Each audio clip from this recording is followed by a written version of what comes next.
ஆசீர்வதிக்கப்பட்ட அந்த காலை வேளைக்காக நம்ம நன்றோட துதிக்கிறோம் ஆண்டவரே. நல்ல ஒரு ஆராதனை எங்களுக்கு கொடுத்தது ஏசப்பா. நல்ல கர்த்தாவோட வார்த்தைகள் எங்களுக்கு கிடைத்தது தகப்பனே, உங்களுக்கு ஸ்தோத்திரிக்கிறோம். உங்களோட பந்தியில கர்த்தாவே எங்களுக்கு ஆயத்தப்படுத்துகிற ஆண்டவரே, இந்த காலை வேளையில் இருந்து கோடான கோடிகள் நன்றி எழுதுகிறோம் தகப்பனே, உங்களுக்கு ஸ்தோத்திரிக்கிறோம். இந்த நாளில கர்த்தாவே ஸ்தோத்திரிக்கிறோம் ஆண்டவரே. அந்த நாளில அடிமை கர்த்தாவை ஸ்தோத்திரிக்கிறோம். இந்த இடத்துல கொண்டு நிறுத்துவது நீர் மாத்திரம் தான் ஆண்டவரே. உங்களுடைய கிருபை மாத்திரம் தான் ஏசப்பா. பேசுகிறது நான் நல்ல ஆண்டவரை ஸ்தோத்திரிக்கிறோம். என்னோட முகத்தை முற்றிலுமாய் நீர் மறையும் ஆண்டவரை ஸ்தோத்திரிக்கிறப்பா. என் தேவனுடைய முக சாயலை இந்த சபைக்கு நீர் காண்பிக்கும்படியாக ஜெபிக்கிறோம் ஆண்டவரே. ஒவ்வொரு சாட்சிகளை சொல்லும்போது என் தேவனுடைய கர்த்தாவை ஸ்தோத்திரிக்கிறோம். வல்லமை கர்த்தாவை ஸ்தோத்திரம் வெளிப்படும்படியாக நம்ம ஜெபிக்கிறோம் ஆண்டவரை ஸ்தோத்திரிக்கிறப்பா. என்னை பலப்படுத்துங்க ஆவியானவரே. என்னை பலப்படுத்துகிற கிறிஸ்துவனாலே எல்லாவற்றையும் செய்ய எனக்கு பலனுண்டு என்று சொன்னது போல கர்த்தாவே, இந்த காலையுடைய அடிமை நீர் பலப்படுத்த முடியாம வந்திருக்கிற ஒவ்வொரு பிள்ளைகளையும் கர்த்தாவை பார்க்கப்படுத்த கிருபைக்காக நன்றி ஆண்டவரை உங்களுக்கு ஸ்தோத்திரிக்கிறோம். நாளைய தகப்பனை சோதர அடியானோடு கூட கர்த்தர் இடைபடுகிறேன். என்னை முற்றிலுமாய் தாழ்த்துகிறேன் சொல்றேன். நான் வெறுமையாய் மண்ணு கர்த்தாவை ஸ்தோத்திரம் வெறும் தூஷியமாய் இந்த சமூகத்தில் காணப்படுகிறேன். ஆனால் நீர் எடுத்து பயன்படுத்தினால் ஆண்டவரை அது பொண்ணும் வெளியுமாய் மாறும் கர்த்தாவை உங்களுக்கு ஸ்தோத்திரிக்கிறோம். அது வந்திருக்கிற பிள்ளைகளுக்கு பிரயோஜனமாக இருக்கட்டும். ஆசீர்வதி பெறப்படும் இயேசுவின் நாமத்தில் இருக்கிறார்கள். சந்தோஷமா இருக்கிறவங்க எல்லாரும் அலையிலே சொல்லலாமா? காலை வேளையில கூட அடிமை இந்த சபையில கொண்டு வந்திருக்கிறதுக்காக நன்றியை செலுத்துகிறேன். கொஞ்சம் லேட் ஆனாலும் பொறுமையா இருங்க, திட்டிடாதீங்க. இந்த காலை வேளையில கூட ஒரு 2 வாரத்துக்கு முன்னாடி ஒவ்வொரு நாளும் நாங்கள் ஜெபிக்கும் போது ஒரு நாள் நாங்கள் வாரத்தோடு இப்படி ஜெபிப்போம். அப்படி ஜெபிக்கும் போது கர்த்தருடைய ஒவ்வொரு வார்த்தைகளும் கர்த்தர் கொடுத்து எங்களை தேற்றுகிறார். அதற்காக நன்றி செலுத்துகிறேன். இந்த நாளில் நானும் பிள்ளையும் மதுக்கரையிலிருந்து வருகிறோம். என்னோட பேர் எஸ்தர், பாப்பா பேர் ஏஞ்சல் மேரி, கணவர் பேர் எஸ்ஐக்கு. நாங்கள் ஒவ்வொருமாக ஊழியம் செய்து கொண்டிருந்தோம். இப்பொழுது ரசிக்கப்படாததுக்கு முன்பாக இருந்த சாட்சியை உலகத்தில் பகரலாம் என்று நினைக்கிறேன். அது உயிரோட சாட்சியாக இருக்கும் என்று நான் கருதுகிறேன். இந்த நாளில் கூட ஒரு 9 வருஷத்துக்கு 19 வருஷத்துல எங்களுக்கு ஒரு பாஸ்டர் தெரியும். பெரும் பாஸ்டர் சொல்லிட்டு அவர் கொஞ்சாமரில் இருந்தார். இப்போ இடுக்கி போயிட்டார். அவர் ரொம்ப எங்களுக்கு ரொம்ப க்ளோஸ். என் குடும்பத்தில் ஒருத்தர் மாதிரி அவர். அவர் மூலயமா நம்ம ஜான்சன் அங்கிள் ஃபேமிலியை எங்களுக்கு அறிமுகப்படுத்தினார். அது எங்களுக்கு ரொம்ப மிகவும் சந்தோஷமாக இருந்தது. ஏன்னா திக்கற்றவர்களுக்கு தேவை துணை இல்லைங்களா? அந்த மாதிரி திக்கற்ற சூழ்நிலையில் யாரும் இல்லாத சூழல் இருக்கும்போது தகப்பனை போல ஒரு தாயை போல எங்களிடத்தில் தினந்தோறும் எங்களிடத்தோடு பேசி பாப்பாவுக்கு சமாதானப்படுத்தி என்னையும் சமாதானப்படுத்தி அன்னி ஜோம் பண்ணலாம், சந்தோஷமாக இருக்கும், பிரச்சனை இல்லாமல் சொல்லி ஒவ்வொரு நாளும் எங்களை தேற்றுவாங்க. அது எங்களுக்கு மிகவும் சந்தோஷமாக இருந்தது. ஒரு நாள் அவர் சொன்னார், உங்கள் வீட்டுக்கு நாங்கள் வரோம் அப்படின்னு சொன்னார். சரி வாங்க பாஸ்டர் அப்படின்னு வாங்க அப்படின்னு சொன்னேன். அவர் திடீர்னு பார்த்தா நம்ம பாஸ்டரையும் அவரோட சகோதரியும் விட்டுட்டு 4 பேர் வீட்டுக்கு வந்தாங்க. வீட்டுக்கு வந்ததுமே சில மணி நேரம்லாம் வந்து பேசிகிட்டு இருந்தோம். பேசிகிட்டே இருக்கும்போது ஆண்டவர் பற்றி ரொம்ப நேரம் பேசிகிட்டு இருந்தோம். பேசிகிட்டு இருக்க டைமில் டீயெல்லாம் குடிச்சாங்க. அவங்க பார்த்தா பாஸ்டர் எங்கேயோ நான் பார்த்த மாதிரியே இருந்தது எனக்கு. இவர் எங்கேயோ நான் பார்த்துருக்குறேன், எங்கேயோ பார்த்துருக்கேன், ஆண்டவர் எங்கேயோ நான் பார்த்துருக்கேன்னு சொல்லி எனக்கு சரியான எனக்கு அது ஞாபகம் வரல. அப்போ இவர் கேட்டார், நீங்கள் எங்கெல்லாம் ஊழியம் பண்ணியிருக்கிறீங்க ஆண்டின்னு கேட்டார். அப்போ நான் சொன்னேன், ஃபஸ்ட்டு நீங்கள் எங்கேயாவது ஊழியம் பண்ணியிருக்கீங்களா அந்த பழைய பக்கத்தில் சொன்னேன். அப்போ ஆமாம் நான் சியோனில் இருந்தேன் அப்படின்னு சொல்லும்போது எனக்கு அது ரொம்ப மிகவும் சந்தோஷமாக இருந்தது. ஏன்னா 2001 பாஸ்டர் நாங்களும் ஒரே ஸ்தாபனத்தில் ஊழியம் பண்ணியிருக்கோம். ஆனால் இவர் தானே எங்களுக்கு தெரியாது. நான் பார்த்ததில்ல. பாஸ்டரோட மீட்டிங்கெல்லாம் போகும்போது நம்ம பாஸ்டர் பார்த்துருப்பாரு. அப்போ நான் சொன்னேன், பாஸ்டர் நாங்களும் தான் வாழையார் சபையில் இருந்தோம் அப்படின்னு சொல்லும்போது நீங்கள் சொன்னாலும் சுண்ணாம்படுத்தோட்டில் வந்து நான் ஊழியம் பண்ணிட்டு இருந்தேன் அப்படின்னு சொல்லி சொன்னேன். அது ரொம்ப மிகவும் சந்தோஷமாக இருந்தது. சரி பார்த்தோம், பேசினோம், அவங்க ப்ரேயர் பண்ணிவிட்டு போயிட்டாங்க. ஒரு 15 நாள் கழிஞ்சு திருப்பி ஜான்சன் எங்களை கூப்பிட்டு இது மாதிரி சொன்னார், பாஸ்டரோட அம்மா வந்து இந்த மாதிரி உடம்பு செலவு ஹாஸ்பிட்டல் இருக்காங்க அப்படின்னு சொல்லும்போது சரி நானும் பாப்பாவும் கிளம்பலாம் அப்படின்னு சொல்லி மாஸ்டர் கிட்ட கேட்கும்போது, ஆண்டி நீங்கள் இப்போ வர வேண்டாம், ஒரு வாரம் கழிச்சு நீங்கள் வாங்க, ஒரு ரொம்பவுமே முடியாமல் இருக்காங்க, வந்தாலும் உங்கள்கிட்ட பேச முடியாது, நீங்கள் ஒரு வாரம் கழிச்சு வாங்க. எனக்கு ரொம்ப மனசுக்கு சங்கடமாக இருந்தாலும் இருந்தது. அதனால் ப்ரேயர் பண்ணிட்டு இருந்தோம். ஒரு திடீர்னு பார்த்தா ஒரு 10 நாள் இருக்குங்க சார்.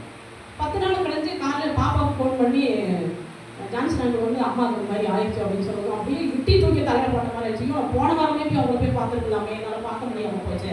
எனக்கு ரொம்ப சங்கடமாக இருந்தது. ஆனாலும் பாப்பாவும் நானும் வந்து சரி பாஸ்டர் போய் பார்த்துட்டு போகலாம் அப்படின்னு சொல்லி வந்தோம். ஒரு ஞாயிற்றுக்கிழமை மதியானத்துக்கு மேலே வந்தோம். ரொம்ப நேரம் வந்து பேசிகிட்டு இருக்கோம். அப்போ சிஸ்டரோட மாமாவும் அத்தையெல்லாம் வந்திருந்தாங்க. ரொம்ப நேரம் பேசிட்டு போனபோது ஊழியத்தை பற்றி அப்படியே பாஸ்டர்கிட்ட பேசினா அவங்ககிட்ட என்னோட சாட்சியை ஒரு 10 நிமிஷம் அப்படியே சொல்லிட்டு இருந்தாங்க. அப்படி சொல்லிட்டு இருக்கும்போது பாஸ்டர் தவறு எழுந்திரிச்சு, அண்ணி நான் ஒன்று சொல்கிறேன், நீங்கள் கேட்பீங்களா அப்படின்னு கேட்டால், என்ன பாஸ்டர் சொல்லுங்க அப்படின்னா, இந்த மாதிரி எங்கள் சபையில் வந்து நீங்கள் சாட்சி சொல்லுங்க அப்படின்னு.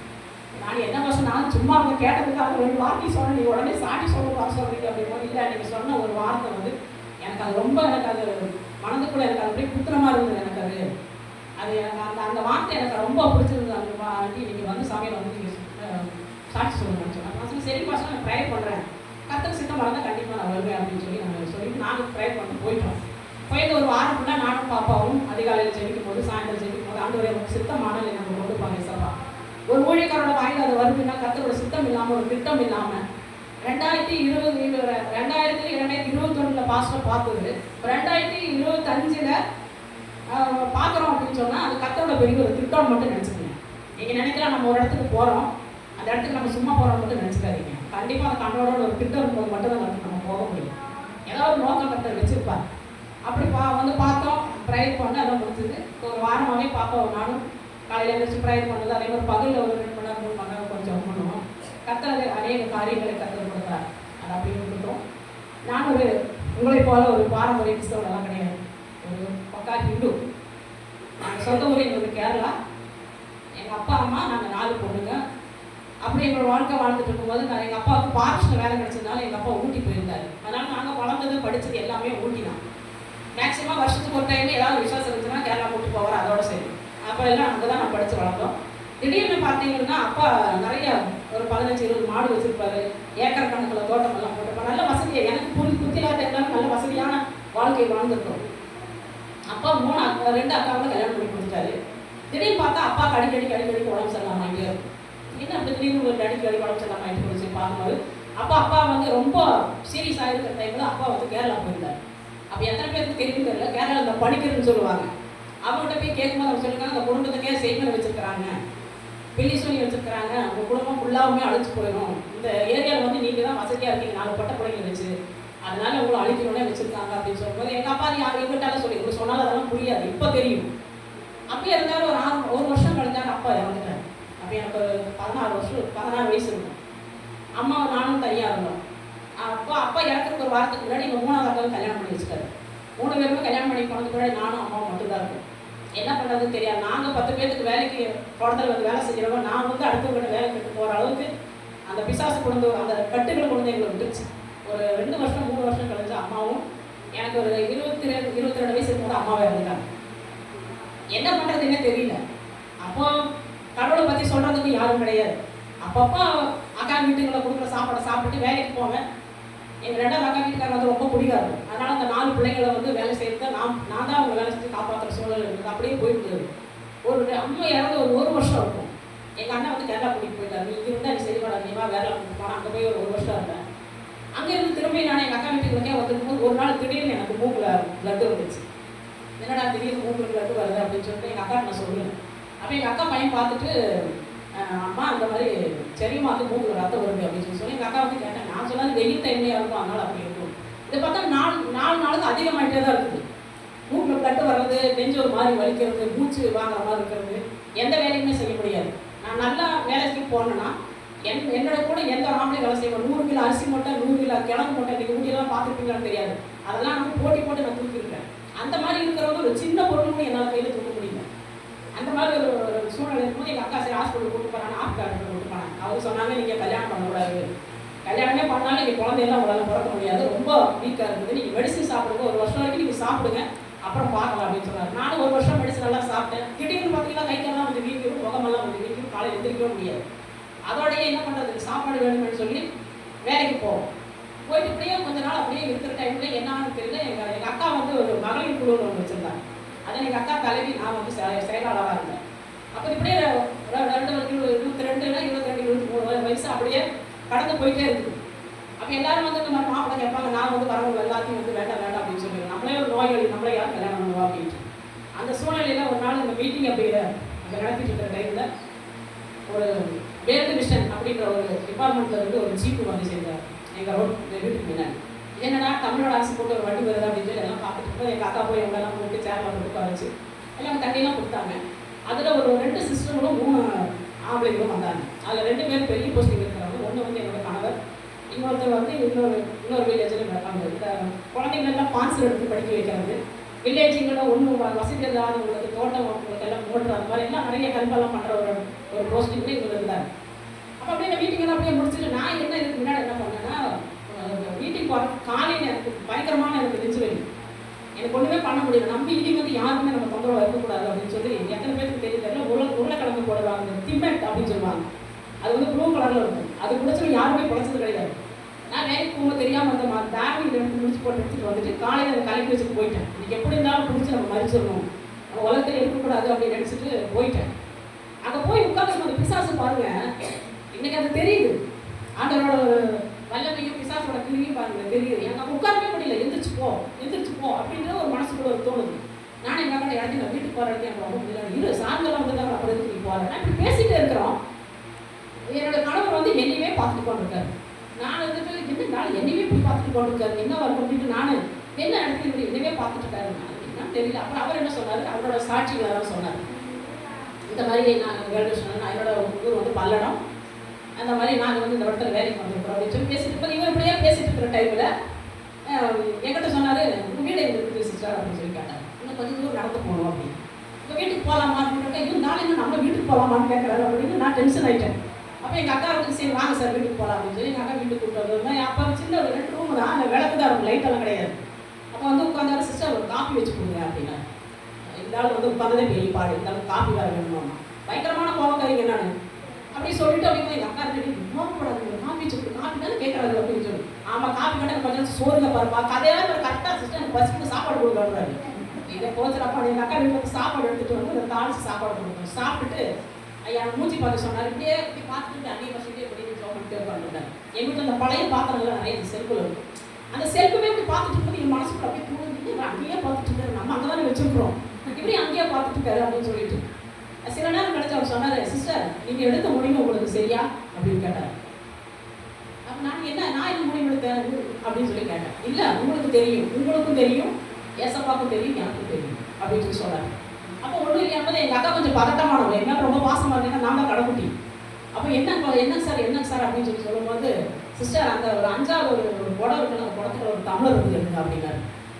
எனக்கு அப்படியே மாறி தூக்கி போட்டுச்சு. என்னன்னா நம்மளுக்கு மட்டும் தான் அந்த காரியம் தெரியும், இவருக்கு எப்படி தெரியும். அப்புறம் சொன்னார், எடுத்ததுமே எங்கள் அக்கா அப்படியே அந்த ஸ்மெல்ல கடமை அப்படியே மயக்கத்துக்கு வந்துட்டாங்க.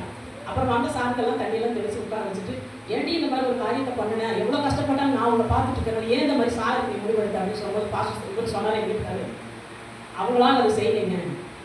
நீங்கள் நினச்சிருக்கிறீங்க உங்கள் அப்பா அம்மா வந்து அவங்க சீக்கிரம் இறந்து போயிட்டாங்க நினச்சிட்டு இருக்கிறீங்க. ஆனால் அவங்க வந்து மாந்திரிகை வச்சு தான் உங்கள் அப்பா அம்மாங்க இறந்து போனாங்க.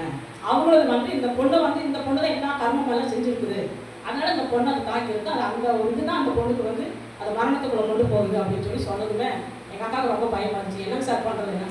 அப்புறம் இருந்துட்டு என்னம்மா பண்ண போகிறேன் அப்படின்னு கேட்டாங்க. அப்போ நானும் உடனே பேசல. அப்புறம் சில வசனங்கள்லாம் சொன்னார். ரட்சிக்கப்படாதவங்க மரிச்சா எங்கே போவாங்க, ரட்சிக்கப்பட்டவங்க எங்கே போவாங்க அப்படின்றது ஆண்டு சில வார்த்தைகளை அவரோட மூலம் பேசுகிறார். அப்போ எனக்கு வழியும் சத்தியம் ஜீவனம் அது அப்படின்னு சொல்லி ஒரு வசனத்தை சொல்லி அதை நரகத்தை பற்றி பரலோகத்தை பற்றி கொஞ்ச நேரம் பேசுகிறார். இதெல்லாம் எதுக்கு எங்கிட்ட அதெல்லாம் பேசுகிறாரு, நீங்கள் குழந்தை முன்னாடி இப்படி பிடிச்சிடணும்னு சொல்லி மனசுக்கு அவர் சொன்னார். ட்ரை பண்ணல எது இல்லைங்க சிஸ்டர் அப்படின்னு சொல்லி சொன்னார். எனக்குன்னா கிறிஸ்தவங்களை கண்டாலே பிடிக்காது. ஏன்னா எங்கள் பெரிய அக்கா வந்து ஆர்சி, எங்கள் மூணாவது அக்கா வந்து அவங்க குழந்தைக்கு ஆர்ட்டை ஓட்டி இருந்து ப்ரேயர் பண்ணி நல்லாகி அவங்களும் சிஎஸ்சி சர்ச்சுக்கு போயிட்டு இருக்காங்க. அவங்க எப்பாவது ஒரு டைம் எங்கள் வீட்டுக்கு வரணும், எங்கள் அக்காங்கெல்லாம் வந்து ப்ரேயர் பண்ணுவாங்க, பாட்டு பண்ணி நான் வேணும்னு சினிமா பாட்டு வச்சு விட்ருவேன். அப்போ ஒரு நாள் எங்கள் அக்கா ரொம்ப சங்கடப்பட்டு எனக்கு சொல்லிட்டு போனா, இன்னைக்கு நானாவது முட்டி போட்டு ஜெபம் பண்ணுறேன், ஆனால் ஆண்டவர் உங்களை தொட்டாருன்னா நீ உலகம் எல்லாம் பைபிள் தூக்கி உங்களை திரும்பி வைப்பாரா இல்லையா பாரு நீ அப்படின்னு சொல்லி சொன்னேன். போடி அப்போ வந்தால் பார்க்கலாம் அப்படின்னு சொல்லி விட்டுட்டேன். அது அவர் சொல்லி ஒரு 6 மாதம் தான் இருக்கும் எனக்கு இந்த மாதிரி உடம்பு சரியில்லாமல். அதே மாதிரி எங்கள் அம்மா ஹாஸ்பிட்டலில் இருக்கும்போது எங்கள் அக்கா ப்ரேயர் பண்ணி கூட தண்ணி வச்சுட்டு போவா. நான் போய் மாரியம்மா கோயிலில் போய் திருநோவை எலுமிச்சாங்க அவங்க அந்த பெட்டு கடையில் எங்கள் அக்கா அழுந்துட்டு போவேன், ஏன்டி இப்படி பண்ணுற, அப்பா தான் இறந்துட்டாரு, அம்மாவையாவது காப்பாற்றலாம ஏன் இந்த மாதிரி நீ பண்ணுற அப்படின்னு சொல்லி நான் தான் எங்கள் அம்மாவை பார்த்துட்டு இருக்கிறேன். நீ இதெல்லாம் நீ சட்டம் பேசாத நீ போன்னு சொல்லி திட்டி விட்டுருவேன். அப்போ எனக்கு அவங்க தான் பயந்துட்டு ஒன்றுமே பேச முடியும், இவங்க கூட பேசவே முடியாது அப்படின்னு ஒரு நாள் போயிட்டாங்க. அப்போ அந்த டைமில் அப்படியே பேசிட்டு இருந்தேன். இவர் ப்ரேயர் பண்ணிட்டு இவர் சொன்னார், சிஸ்டர் நீங்கள் உங்களுக்கு ஒரு நம்பிக்கை இருக்குதா, கடவுள் மேலே நம்பிக்கை இருக்குன்னா ஏசுவை பார்த்ததில்லை, எந்த சாமியும் நாங்கள் பார்த்ததில்லை, நான் கும்பிட்ற சாமியுமே நான் பார்த்ததில்லை, அப்போ எனக்கு எப்படி சார் தெரியும் அப்படின்னு சொல்லி சொன்னேன். இப்போ நீங்கள் கடவுளை நீங்கள் பார்ப்பீங்க. ஆனால் நீங்கள் இத்தனை நாள் கும்பிட்ட கடவுள் வந்து கல்லாக இருக்கலாம், மண்ணாக இருக்கலாம், ஆனால் இன்னைக்கு வந்து நீங்கள் கும்பிட்ற கடவுள் வந்து உயிரை உலகத்தை உண்டாக்கணும் ஆண்டவர். நான் இன்னைக்கு வந்து வீட்டில் உயிரோடு நிற்கிறேன்னா அந்த கடவுள் மாத்திரமே எனக்கு ஜீவன் கொடுத்துருக்காரு. எனக்கு இந்த மாதிரி நான் இங்கே சும்மா வந்திருக்கேன்னு நீங்கள் நினச்சிட்டு இருக்கிறீங்களா. அப்போ நான் ஒரு மாதிரி கிண்டலை சிரித்தேன். அப்போ அவர் சொன்னார், நான் வந்து சும்மா ஒன்றும் வரல, 2 நாளைக்கு முன்னாடி அவர் வந்து அந்த வேலுஸ்டனில் வேலை கிடச்சி பில்லூர் டேம் அப்படின்ற இடம் உங்களுக்கு எத்தனை பேருக்கு தெரியும் தெரியாது. அந்த இடத்துல அவங்க அப்பா ஈவில் இருந்ததுனால அவர் அங்கே தான் வேலை செஞ்சுட்டு இருந்திருக்காரு. அப்போ அந்த ஊழியமாக அங்கேயே போட்டு கொடுத்ததுனால ஒரு 2 மாதம் தான் அந்த வேலை கிடச்சி அங்கே போயிருக்காரு. அப்போ அந்த வேலை கிடச்சா போயிட்டாரு. இவர் இந்த மாதிரி சொன்னார், நைட் ப்ரேயர் பண்ணிட்டு இருந்தேன் நான். அப்போ ஆண்டவர் வந்து இந்த மாதிரி ஊட்டிங்கிற ஒரு இடத்த காமிச்சு இந்த வில்லேஜ் எனக்கு காமிச்சார், தரிசனத்தில் காமிச்சு நீ நாளைக்கு காலையில் நம்ம போ அப்படின்னு சொல்லி சொன்னார். அதனால தான் நான் இங்கே வந்து அவர் என்ன தரிசனத்தில் காமிச்சாரோ அது அப்படியே நான் வந்து நான் பார்க்குறேன். நான் அவர் சின்ன ஒரு வீட்டையும் எனக்கு காமிச்சார் ஆண்டவர், நீ அங்கே போ அப்படின்னு. நான் சொன்னேன், ஆண்டவரே நான் 3 மணிக்கு சரி காலையில் ஜெபிக்கிறேன், எஸ்ஸப்பா எனக்கு எதுக்கு நீங்கள் எனக்கே உடம்பு சரியில்லாத இப்போ தான் நல்லா இருக்கேன், நீங்கள் என்னை ஊட்டிக்கு போக சொல்லி எனக்கு குளிர் தாங்க முடியாது சொல்லி நீ போ, அங்கே உனக்கு இல்லை என்ன காமிக்கணுமோ அதை நான் காமிப்பேன் நீ போ அப்படின்னு சொல்லி சொன்னார். இங்கே வந்து நான் அந்த வண்டி விட்டு இறங்குனதுமே கர்த்தர் உங்கள் முகத்தை தான் எனக்கு காமிச்சாரு. நான் ப்ரேயரில் உட்காந்துருக்கும் போது எந்த முகத்தை அவர் காமிச்சாரோ அதே முகத்தை தான் இங்கே வந்து நான் பார்த்தேன். அப்போ தான் நம்மளவே பார்த்துட்டு இருக்கும்போது நீங்கள் மனசுக்குள்ளேயே முறுமுறுத்தீங்க, இருந்தாலும் கூட நம்மளவே பார்த்துட்டு இருக்கான் இதுக்கார புலப்படி அப்படின்னு நினச்சிங்க. அந்த முகத்தை வந்து ஆண்டவர் காமிச்சனால தான் அப்படி பார்த்துட்டு தப்பாக நினச்சிக்காதீங்க அப்படின்னு சொல்லி சொல்கிறோம். அப்போ நான் சொன்னேன், எனக்கு இந்த மாதிரி ஹார்ட் ப்ராப்ளம் இருக்குது, எனக்கு அம்மா அப்பாலாம் கிடையாது, எனக்கு ஒரு சமாதானம் கர்த்தர் கொடுத்தாருன்னா, எனக்கு வியாதியில ஒரு விடுதலை கிடைச்சுன்னா கண்டிப்பாக நான் ஆண்டவர் எடுத்துக்கொள்வேன். என்ன மாதிரி வாய்ப்பு பிள்ளைகள் எத்தனை பேர் இருக்காங்க அவங்களுக்கு மத்தியில் நான் ஊழியம் பண்ணுவேன்னு சொன்னேன். அல்லேலூயா. அப்படி அப்போ அந்த டைமில் அவர் ப்ரேயர் பண்ணிட்டு இருக்கும்போது எங்கள் அக்கா அந்த ஆஃபீஸருக்கு எல்லாம் சேர்ந்து ப்ரேயர் பண்ணிட்டு இருக்காங்க. நீ கண்ண மணிட்டு இல்லைம்மா அப்படின்னு சொல்லி சொன்னார். அப்போ நான் கண்ண மணிட்டு அப்படியே இருக்கும்போது இவர் அந்த அவரோட ஹிஸ்ட்ரி அப்புறம் சொல்கிறேன். இவர் வந்து ஒரு சர்டிஃபிகேட்டை காமிச்சார். அப்போ இவர் ப்ரேயர் பண்ணிட்டு இருக்கும்போது ஆண்டவரே அந்த மகளை நீங்கள் தொடுங்க, கட்டுகளெல்லாம் உடைங்க சப்பா அப்படின்னு சொல்லி அந்நிய பாசையிலே ஜெபம் பண்ணிட்டு இருக்கும்போது எங்கள் வீடு சின்ன வீடு தான், அதில் விளக்கு வச்சு தான் பார்க்க முடியும். ஆனால் ஒரு இந்த சர்ச்சுக்குள்ள எப்படி ஒரு லைட் இருக்குதோ அதே மாதிரி ஒரு பிரகாசம் அந்த அறைக்குள்ள வந்து ஒரு சின்ன ஒரு வெள்ளை மாதிரி அப்படியே பட்டதுமே என்னோட உடம்பெல்லாம் அப்படியே தீ மாதிரி எரிஞ்சு என்ன மாதிரி சரீரத்தில் ஒரு 100 கிலோ அரிசி மூட்டை தூக்கி கீழே தூக்கி வீசுற மாதிரி இருந்தது. அப்படியே லவ் ஆனது. அப்படியே நான் அப்படி கண்ணை வச்சு பார்க்குறேன், அவர் அப்படியே கை வச்சு அப்படியே ஜோம் எடுக்கிறார். அந்த கையை வந்து என்னோட கண்ணு வந்து அது அப்படியே பெருசாக அப்படியே தெரியுது. அவர் கண்ணுக்கு முன்னாடி அப்படியே அந்த சிலுவை காட்சி அப்படியே என் கண்ணு முன்னாடி அப்படியே ஆடுது. எனக்கு அந்த அல்லேலூயான்ற வார்த்தை கேட்டது கிடையாது, ஸ்தோத்திரன்ற வார்த்தை நான் சொன்னது கிடையாது. ஆனால் அந்த நேரத்தில் நான் அல்லேலூயா ஸ்தோத்திரம் அப்படின்னு சொல்லி சொல்லியிருக்கேன். அப்படி சொன்னதோட சரி அப்படியே ஆண்டவரே மாற்றி போடுங்க எசப்பா, போதும் எசப்பா அப்படின்னு சொல்லும்போது அது எங்கேயோ எனக்கு அந்த குரல் கேட்குற மாதிரி இருக்குது. அப்படி வந்து ப்ரேயர் பண்ணி முடிச்சதுமே எனக்கு அது அப்படியே உடம்புல ஒரு மாதிரி பார்த்தா ஆஃப் சாரி தான் கட்டியிருப்போம், ஃபுல்லாக அப்படியே நனைஞ்சு அப்படியே தொப்பரை நிற்கிறேன் அந்த ஊட்டியில். அப்போ என்ன எப்படி இருக்கு உங்களுக்கு அப்படிங்கும்போது என் மனசுக்குள்ளேயே ஒரு சமாதானமாக இருக்குது. அப்புறம் சொன்ன சார் இந்த மாதிரி எனக்கு உடம்புல வீக்காக காலையில் ரொம்ப முடியாமல் இருந்தது, இப்போ பார்த்தா எனக்கு ரொம்ப நல்லா இருக்கிற மாதிரி தெரியுது, எனக்கு ஏதோ கொஞ்சம் வெயிட்டெல்லாம் இறங்குற மாதிரி இருக்குது அப்படின்னு. நீங்கள் ஏதாவது பார்த்தீங்களா அப்படின்னு கேட்டார். அப்போ நான் சொன்னேன் இந்த மாதிரி நீங்கள் ப்ரேயர் பண்ணிட்டு இருக்கும்போது நான் கண்ணை திறந்து இடையில பார்க்கும்போது சிலுவை காட்சி எனக்கு காமிச்சார் அப்படின்னு சொல்லி அவர் யார் தெரியுமா, அவங்க இயேசு கிறிஸ்து அப்படின்னு சொன்னார். அப்படி சொன்னதுமே எனக்கு அது ரொம்ப அது மனசுக்கு அது கஷ்டமா இருந்த ஆண்டவரே இத்தனை நாள் வரைக்கும் நம்ம அதை வந்து இந்த உலகத்துக்காக நம்ம ஜீவிச்சுட்டோமே, இப்படி ஒரு ஆண்டவர் நம்ம விட்டுட்டோமே அப்படின்னு சொல்லி அப்பவே நான் என்ன சொன்னேன், எங்கள் அக்காங்கிட்ட நான் கேட்கவே இல்லை, எங்கள் அக்காங்களே ஹிந்துஸ் தான். அப்போ நான் சொன்னேன் எனக்கு உயிர் கொடுத்தாங்க, நான் நாளைக்கு ஹாஸ்பிட்டலுக்கு போவேன், எனக்கு எந்த பிரச்சனையும் இல்லை, ஹார்ட் ப்ராப்ளம் இல்லை, நீங்கள் நல்லா இருக்கீங்கன்னு டாக்டர் சொல்லிட்டாங்கன்னா அந்த நிமிஷத்துலேயே நானும் ஒப்பு கொடுப்பேன்னு சொன்னேன். அவரே நான் ஆஃபீஸ் சீப்பில் என்னை எங்கள் அக்காவை வச்சு ஹாஸ்பிட்டலுக்கு கூட்டு போனேன். அவர் டாக்டர் பேர் சிதம்பரம். அவர் என்னம்மா என்ன உடம்பு சரியில்லையா அப்படின்னு சொல்லிட்டு கேட்டார். அப்போ ஆன்சர் காலையிலேயே வந்து உடம்பு சரியில்லை பார்த்துட்டு பிரச்சனை ஒன்றும் இல்லையே, நீ நல்லா இருக்கியே, உனக்கு எந்த பிரச்சனையும் இல்லையே, உனக்கு என்ன ஆச்சு, உனக்கு என்ன இப்போ ஒரு மிரக்கல் அப்படின்னு சொல்லி கேட்டார். அப்போ நான் சொன்னேன் இந்த மாதிரி ஒரு ப்ரேயர் நடந்துச்சுங்க சார் அந்த மாதிரி. அப்போ சொன்னார் அதுதான் கரெக்டான வழி, பிடிச்சிக்கோ, அதுதான் கரெக்டான வழி, நீ பிடிச்சிக்கோ. இப்போ நான் ஒரு ஹிட்டு தான், ஆனால் எங்கள் ஃபேமிலியில் 13 பேர் தெரியாமையே ப்ரேயர் பண்ணுவாங்க. அவர் உயிருள்ள கடவுள் அவங்க தெரிஞ்சுக்கிட்டாங்கம்மா, நீ தெரிஞ்சுக்கிட்டேன், எனக்கு ரொம்ப சந்தோஷம், மருந்து வேண்டாம் மாத்திரை வேண்டாம் வீட்டுக்கு போ அப்படின்ட்டாரு. ஆனால் அதோட அன்னைக்கு நான் வீட்டுக்கு வந்தவங்க நான் ரட்சிக்கப்படாததுக்கு முன்னாடி என்னோட பேர் வந்து விஷாலாட்சி, கூப்பிடுறது வந்து பாஞ்சாலின்னு சொல்லி கூப்பிடுவாங்க. ஆனால் ரட்சிக்கப்பட்டேன். அதே போல் ஒரு 6 மாதம் எல்லாம் சேர்ந்து நானே எங்கள் அக்கா எல்லாம் சேர்ந்து அப்படியே ஊழியத்துக்கு கூட போவோம். அப்போ தான் இவர் போயிட்டு இருக்கும்போது இவர் அந்த வந்து ஒரு நாள் மரணம் ஞாயிற்றுக்கிழமை சண்டே வந்து ஒரு சீட் எடுத்துட்டு வந்தார். சீட் எடுத்துட்டு வந்துட்டு இது மாதிரி எங்களை காமிச்சாரு. அவரோட கணவரோட ஊர் வந்து பல்லடம், அவர் சொந்த ஊர். அவர் ஈவில் இருந்ததுனால அங்கேயே படித்து வளர்ந்தது எல்லாமே அவர் அங்கே தான். அப்படி இருக்கிற டைமில் ஒரு நாள் அவங்க அண்ணன் வந்து சொந்தமாக கம்பெனி வச்சுருக்காரு திருப்பூரில், நல்ல வசதியான ஆளுங்க தான். அப்போ இவர் ஒரு நாள் என்ன பண்ணிருக்காரு, கம்பெனிக்கு போயிட்டு வந்திருக்காரு. உட்காந்து போனால் பயங்கரமான இவருக்கு வயிறு வலி, என்ன பண்ணுறதுன்னே தெரியல. அப்போ இவங்க பக்கத்துலேயே டாக்டர்கிட்ட அவங்க அண்ணன் கூப்பிட்டு போய் இவர் சார் ஒரு வயிறு வலி சொல்கிறான் அப்படின்னு சொல்லும்போது, அப்போ அவருக்கு அம்மா அப்பா நீங்கள் வர சொல்லுங்கப்பா, இவருக்கு எதுவும் நான் சொல்ல முடியாது அப்படின்னு சொல்லும்போது இவரும் பயங்கரமான ரவுண்டிங்க. இவர் நீங்கள் நினச்ச பார்க்குற மாதிரிலாம் கிடையாது, பார்த்த முகம் பார்த்தா சாந்த முகம் மாதிரி இருப்பார். அந்த பயங்கரமான ஆள் ரசிக்கப்படாததுக்கு முன்னாடி சாராயம் காய்ச்சறது, சாராயம் குடிக்கிறது, பீடி சிகரெட்டு விட்டாமல் குடிச்சிட்டே இருப்பார். எந்த இடத்துல பார்த்தீங்கன்னா எல்லாத்துக்கும் கட்டி கொடுக்கும். காலேஜ்லாம் முக்கால்வாசங்க அடிச்சுட்டு கிளாஸ் அட்டன் பண்ண மாட்டாங்களாம். ஆனால் ரொம்ப ரவுடி தான் பண்ணுவார். அவங்க வீட்லேயே அவங்க அப்பா அம்மாலே முன்னாடிலாம் அவங்க பேசவே மாட்டாங்க. அவர் ரசிக்கப்படாததுக்கு முன்னாடி அவர் பேர் வடிவேல் முருகன். பார்த்தீங்களா என்ன ஒரு செட்டப் பாருங்க, அப்போவே வடிவேல் முருகன் ஷாலாட்சி. அப்போ அந்த மாதிரி அவர் அப்படியே ஹிந்துவாக இருக்கும்போது இவர் ஹாஸ்பிட்டலுக்கு அவங்க அப்பா அம்மா வந்துட்டாங்க. வந்து பார்த்துட்டாங்க, டாக்டர் கேட்கும்போது சொன்னாங்க நீங்கள் வந்து ராமகிருஷ்ணாவோ இல்லை குப்சாண்ட் ஹாஸ்பிட்டலுக்கு நீங்கள் கூப்பிட்டு போங்க அப்படின்னு சொன்னால் அவங்க அப்பாவுக்கு பயமாயிட்டு இருக்குது. என்னடா இப்படி சொல்கிறாரு அப்படின்னு சொல்லி. எப்போ 92 கேன்சராக நம்ம கேள்விப்பட்டதே கிடையாது. அப்போ ஹாஸ்பிட்டலில் போய் அங்கே ஸ்கேனெல்லாம் எடுத்து பார்த்துக்கும்போது இவருக்கு வந்து கிட்னியில் வந்து கேன்சர் இருக்குது, ஒரு கிட்னி வந்து எடுத்தே ஆகணும் அப்படின்னு சொல்லிட்டாங்க. அப்போ இவருக்கு அது தெரியாது. அப்போ இவருக்கு அப்போ அந்த டைம்லேயே 3-4 லட்சம் எல்லாம் செலவு பண்ணி அந்த ஒரு பார்ட் எடுத்துட்டாங்க. பாஸ்ட்டுக்கு வந்து ஒரு கிட்னி மட்டும் தான் இருந்தது. அந்த ஒரு கிட்னி எடுத்ததும் இல்லாமல் ஒரு 3 நாள் கழிஞ்சு பார்த்தா திருப்பியும் வந்து இன்னொரு ஆப்ரேஷன் பண்ணணும் அப்படின்னு சொல்லிட்டாங்க. அது வந்து ஜென்ஸுங்களுக்கு தெரியும், குழந்தை உருவாகிற ஒரு டியூப் இருக்கும், அதையே ரிமூவ் பண்ணணும், அதில் பரவிடுச்சு அப்படின்னு சொல்லவும் அந்த பார்ட்டு எடுத்துட்டாங்க.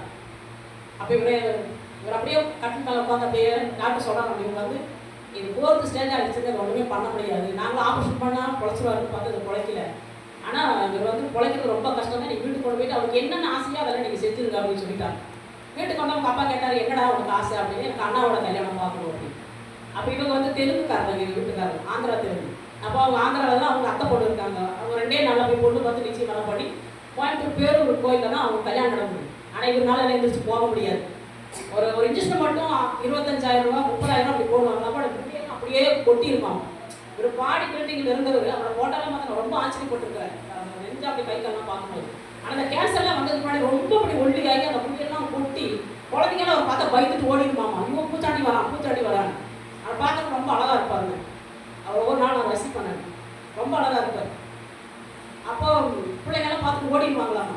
அந்த அப்படி இருக்கிற டைமில் இவர் வந்து நம்ம எதுக்காக இருக்கிறோம், ஏன் நம்மளுக்கு இப்படி சாகிறது நம்ம குழைக்கிறது நம்ம இப்படி படுத்து கிடக்கிறோம் அப்படின்னு சொல்லிட்டு அவர் மரணி கல்யாணம் வச்சுட்டாங்க. பேரூர் போயிருக்காங்க. பேரூர் போய் அதெல்லாம் காரில் தூக்கி பெட்ஷீட்டில் சுற்றி தான் அந்த காருக்குள்ளே வச்சு கொண்டு போயிருக்கிறாங்க. கொண்டு திரும்பி இவங்கெல்லாம் தாலி கட்டுற வேலை நடந்துட்டு இவர் காருக்குள்ள உட்காந்துருக்காரு. ஒரு சின்ன பையன் வந்து இளநீ கொடுத்துட்டு, அண்ணா இந்த இளநீ குடிங்கண்ணா அப்படின்னு சொல்லி சொன்னான். டேய் நானே சாகர மாதிரி கிடைக்கும், இந்த இளநீ குடிக்க சொல்றியாடா நீங்கள் குடிங்கண்ணா, உங்களுக்கு உடம்பு சரியில்லை தாங்கண்ணா, நீங்கள் ஏசப்பா அவங்க ஏற்றுக்கொள்ளுங்க, இந்த சீக்கெல்லாம் மாறி போயிடும் அப்படின்னு சொல்லியிருக்கான் அந்த பையன். ஏன்னா ஏசுன்னு சொல்கிறான் இவன் வேற. ஏன்னா இவங்களுக்கு சொந்த கோயில் ஒன்று இருக்குது பல்லடத்தில், இதை அவங்க மாமா தான் இப்போ நடத்திட்டு இருக்காரு. அப்போ இந்த மாதிரி ரொம்ப வைரகமாக இருப்பாங்க அவங்க. அப்போ இவர் என்ன பண்ணியிருக்காரு, அந்த கல்யாணம் முடிஞ்சது வீட்டுக்கு வந்தாச்சு. வீட்டுக்கு வந்து பார்த்தீங்கன்னா இவங்க அண்ணியோட அக்காவுக்கு வந்து மாரில் கேன்சர் வந்து ப்ரயர் பண்ணி அவங்க நல்லா ஹைதராபாத்துக்கு இருந்தாங்க. அவங்களுக்கு 2 பொண்ணுங்க, சின்ன சின்ன பொண்ணுங்க. அவங்க வந்து பக்கத்தில் உட்காந்துட்டீங்க, உங்களுக்கு என்ன உடம்பு சரியில்லையா, நாங்கள்லாம் ப்ரேயர் பண்ணுறோம் அப்படின்னு சொல்லி அந்த குழந்தைங்கள்லாம் பக்கத்தில் வந்து ரொம்ப அழுது இவருக்காக ஜெபம் பண்ணிட்டு இருந்துருக்காங்க. அப்போ இவரு கூட மனசு தோணுச்சாமா, நம்மளும் தான் கோயிலுக்கு போகிறோம், என்னை மட்டும் காப்பாற்று அப்படின்னு நம்ம வந்துடுறோம். ஆனால் இந்த கிறிஸ்தவ மட்டும் ஏன் இப்படி அடுத்தவங்களுக்காக கண்ணீர் விட்டு ஜெபிக்கிறாங்க, அப்போ ஏதோ ஒரு காரணம் இருக்குது அப்படின்னு சொல்லி என்னோட யோசிச்சுட்டு இருக்க டைம்ல ஈவி காலையில் இன்னொரு சிஸ்டர் அமலி லாரன்ஸ்ன்னு சொல்லிட்டு அவங்க ஈவியில் வேலை செய்கிறவங்க. அப்போ அவங்க அடிக்கடிக்கு வந்து சொல்லுவாங்க, நம்ம அந்த மாதிரி வழிகளை நீங்கள் ஆண்டவர் ஏற்றுக்கொடு, சீக்கிரம் நல்லா போயிடும் அப்படின்னு. அப்போ அவங்க அப்பா திட்டு வராங்க, ஏமா விட்ட பொழப்பில்லை, எப்போ பார்த்தாலும் வந்து ஏசு ஏசுன்னு சொல்லிட்டே இருக்கிற நீ, அதெல்லாம் நம்ம எங்காலதெல்லாம் கும்பிட காலம் அதெல்லாம் வேற அளவுக்கு கூப்பிடுறது அப்படின்னு சொல்லி நம்ம தப்பி விட்டுருவாங்க. ஆனாலும் இந்த அம்மா வந்து சந்தித்து சொல்லிட்டு போவாங்க. அப்போ ஒரு நாள் கூப்பிட்டு கேட்டிருக்காரு, இந்த மாதிரி நான் அவங்க இப்படி சொன்னாங்க, அங்கே என்ன செய்யறது அப்படின்னு சொல்லும்போது, அப்போ நீங்கள் இது பரவாயில்ல, நீங்கள் ஆண்டவரை வந்து நீங்கள் ஏற்றுக்கொள்ளுங்க அப்படின்னு சொல்லியிருக்காங்க. அப்போ இவர் என்ன பண்ணியிருக்காரு, ஒரு நாள் அந்த நைட் வந்து ரொம்ப முடியாது சீரியஸ் ஆகிடுச்சு. சீரியஸான டைமில் வந்து நம்ம இனி நம்ம உலகத்தில் வந்து நம்ம இருக்கவே கூடாது அப்படின்னு சொல்லிட்டு என்ன பண்ணாரு, வீட்டுக்கு முன்னாடி அரளி விதை இருந்துருக்குது. அந்த அரளி விதைச்சு பொறிச்சுட்டு வந்து வீட்டில் வந்து சாப்பிடலான்னு சொல்லிட்டு அதை பொறிச்சு கீழே கொண்டு இப்படி குத்திட்டு இருக்கிற டைமில் வந்து ஒரு வசனம் அவருக்கு தெரிஞ்சிருக்கு. உன்னை அதிசயங்களை காணப்படுவேன் அப்படின்னு சொல்லி ஒரு வசனம் வந்து இவருக்கு முன்னாடி, அந்த வசனம் மேலே இவர் பார்த்ததே இல்லையா. அந்த வசனத்தை இவர் பார்த்துட்டு வந்துட்டு இவர் அப்படியே யோசிச்சுட்டு இருக்காரு. அதுக்குள்ளே இவங்க அண்ணன் வந்து என்னடா பண்ணுற நீ அப்படின்னு சொல்லி திட்டி மிரட்டி அவர் கூப்பிட்டு போயிட்டாரு.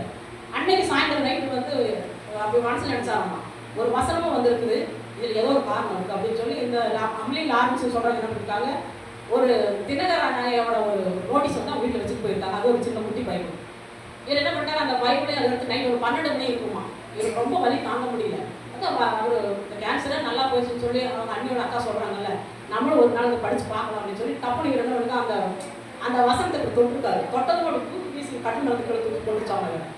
அப்போ இவர் என்ன இந்த இதில் மட்டும் அவர் என்ன அப்படி இருக்குது அப்படின்னு சொல்லி ஒரு மடம் எடுத்து வசனத்தை எடுத்து வாசி பார்த்துட்டு மத்தையும் எடுத்து வாசிட்டார். பார்த்தா அது எல்லாமே ஹீலிங்கான வசனங்கள்லாம் இருந்திருக்கு. இவர் அன்றைக்கி நைட்டெல்லாம் படிச்சிருக்காரு. இவருக்கு வந்து ஒரு மாற்றம் தெரிஞ்சிருக்கு. எங்கள் அப்பாவுக்கு தெரியாமல் பாக்கெட்டுக்குள்ளே வச்சு இந்த வெட்டுப்பாடியில் வச்செல்லாம் அந்த பைபிள் அப்படியே வாசிச்சுட்டே இருந்திருக்காரு. ஒரு நாள் என்னாச்சு, இவருக்கு சுத்தமாக கியூர் ஆன மாதிரி ஆகிட்டாரு. அந்த பேரீனம் எல்லாம் போச்சு, யூரின் பணம் நல்லா போகிற மாதிரி இருக்குது, மோஷன் பணம் நல்லா போகிற மாதிரி இருக்குது, இந்த முடியெல்லாம் கொட்டதாக இருக்குது. அப்படி ஒரு பிரசன்ஸ் இவரே அவர் பார்த்துருக்காரு. அப்போ இவர் அங்கே அசிஸ்டன்ட் போய் கேட்கும்போது ஆண்டவர் தொட்டுட்டாரு, நீங்கள் வந்து ஆண்டவர் ஏற்றுக்கொள்ளுங்க அப்படின்னு சொல்லும்போது ஆண்டவருக்குள்ளே வரணும்னா என்ன பண்ணணும் அப்படின்னு அவர் கேட்டுக்காரு. நீங்கள் ஞானஸ்தானம் எடுங்க அப்படின்னு சொல்லியிருக்காரு. அப்போ இவங்க வந்து ஆனப்படம்ன்ற ஒரு இடத்துல தான் இருப்பாங்க. அங்கே ஒரு 15 கிலோ 20 கிலோமீட்டர் தூரம் நடந்து போய் தான் அந்த மலையிலெல்லாம் வந்து இவங்க ஊழி பண்ணிட்டு இருக்காங்க. அங்கே போய் தான் ஞானஸ்தானம் எடுக்கணும். அருள் அப்படின்னு ஒரு பாஸ்டர் மதுரையில் இருந்தப்போ அந்த கொரோனா டைமில் அவர் இறந்துட்டார்.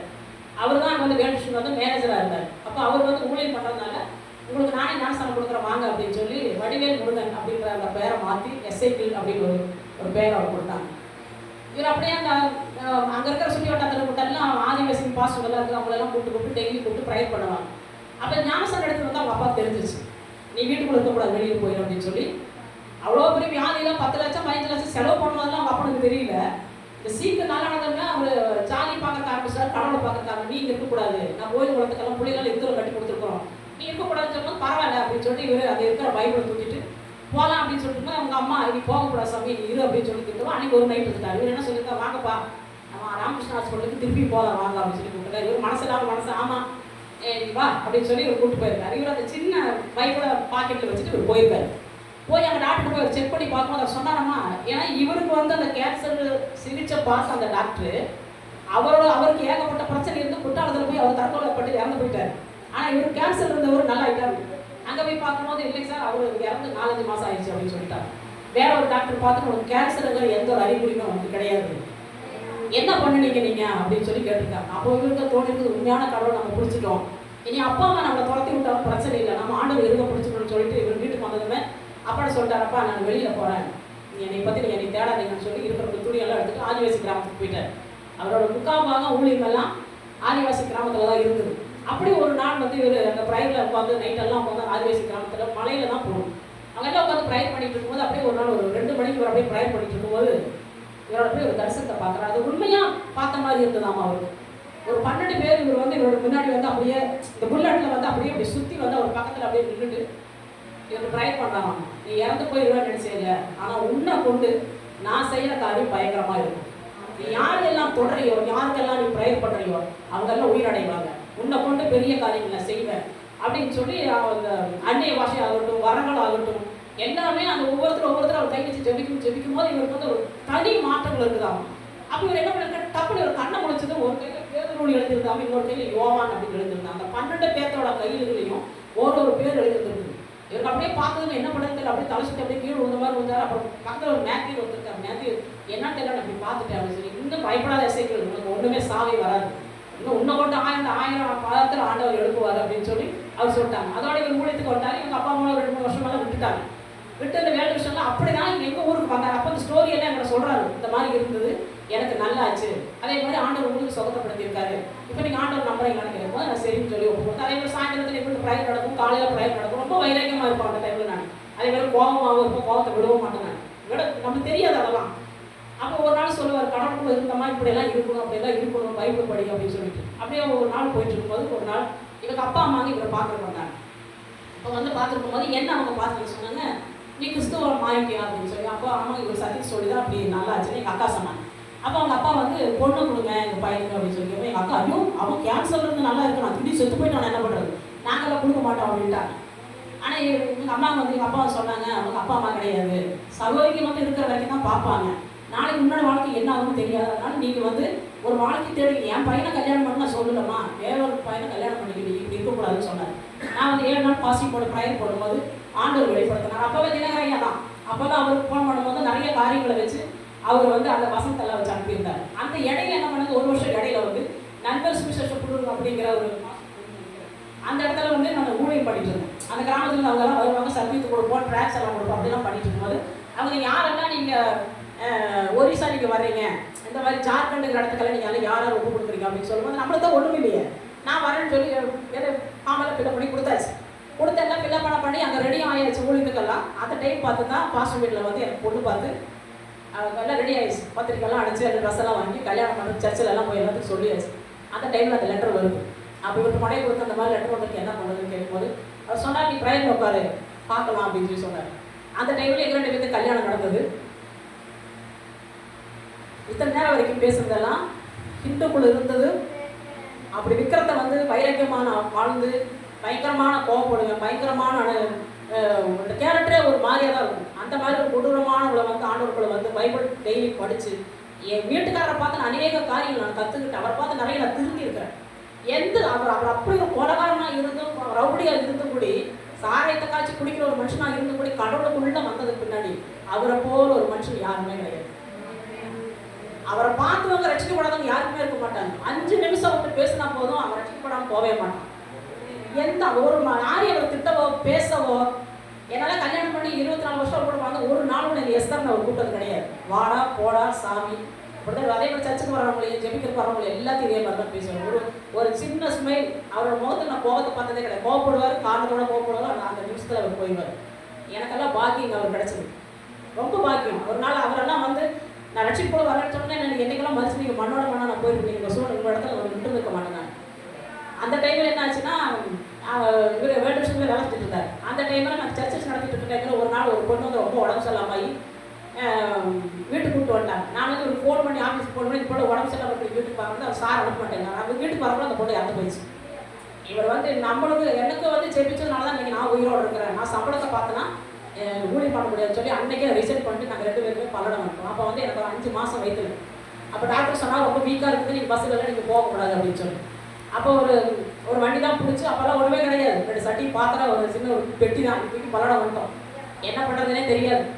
அப்போல்லாம் நான் 45-50 சம்பளம் வாங்கிட்டு இருப்பாரு. பல்லடம் வந்த பின்னாடி ஒரு 100 ரூபாய்க்கு வாடகைக்கு ஒரு வீடு வாங்கினா அந்த வாடகை எங்களால் கட்ட முடியாது. டெய்லி வந்து அந்த ஓனர் சத்தம் போடுவோம், என்னம்மா ஒரு மாதம் தான் 100 ரூபாய்க்கு கொடுக்க முடியாதா அப்படின்னு சொல்லிட்டு. காலையில் எழுந்திரிச்சு போவார், சாயந்தரம் வரும்போது சும்மா வருவார்.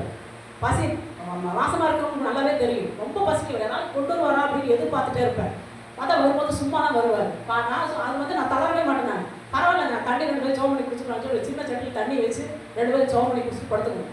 அப்படியே வந்து 5 மாதம் முடிஞ்சு 6வது மாதம் தொடங்குற டைமில் அந்த குழந்தை அபேஷன் ஆயிடுச்சு. அப்போ டாக்டர் போகும்போது சொன்னாங்க, உடம்புல ஒரு பெல் கூட கிடையாது, கர்ப்பப்பையில் ரொம்ப வீக்காக இருக்குது அவங்களுக்கு அப்படின்னு சொன்னாங்க. அப்போ இனி வந்து அவங்க வந்து குழந்தைய இருக்கிறது சான்ஸ் இல்லை அப்படின்னு சொன்னாங்க. அந்த குழந்தை அபேஷன் ஆனதுக்கு முன்னாடி அதே ஒரு 6 மாதத்துக்கு திருப்பி இன்னொரு குழந்தை உருவாச்சு. அதுவும் அதே மாதிரி தான். இந்த ஊழியர்னு சொல்லும்போது சும்மாலாம் கிடையாதுங்க. உட்காந்த இடத்துல சம்பளம் வாங்குறது, உட்காந்த இடத்துல திங்கிறதெல்லாம் கிடையாது. நாங்கள்லாம் பட்ட கஷ்டமெல்லாம் இன்றைக்கி வந்து நிறைய ஆளுங்க படுறது கிடையாது. சொகுசாக உட்காந்துருக்காங்க, சொகுசாக நீ சாப்பிட்றாங்க. அன்றைக்கெல்லாம் நாங்கள் ஆதிவாசி கிராமத்தில் போனால் சாப்பாடே இருக்காது. ஏதாவது கிழங்குகள் தான் வேக வச்சு கொடுப்பாங்க இவங்களுக்கு, அதையும் சாப்பிட்டுக்குவோம். ஒரு கிராமத்துக்குள்ள போனால் கஞ்சியே இருக்காது, ராகி கூழ் இல்லைன்னா சாமகத்தை கொடுப்போம். எனக்கெல்லாம் அதை சாப்பிட்டே பழக்கலைங்க.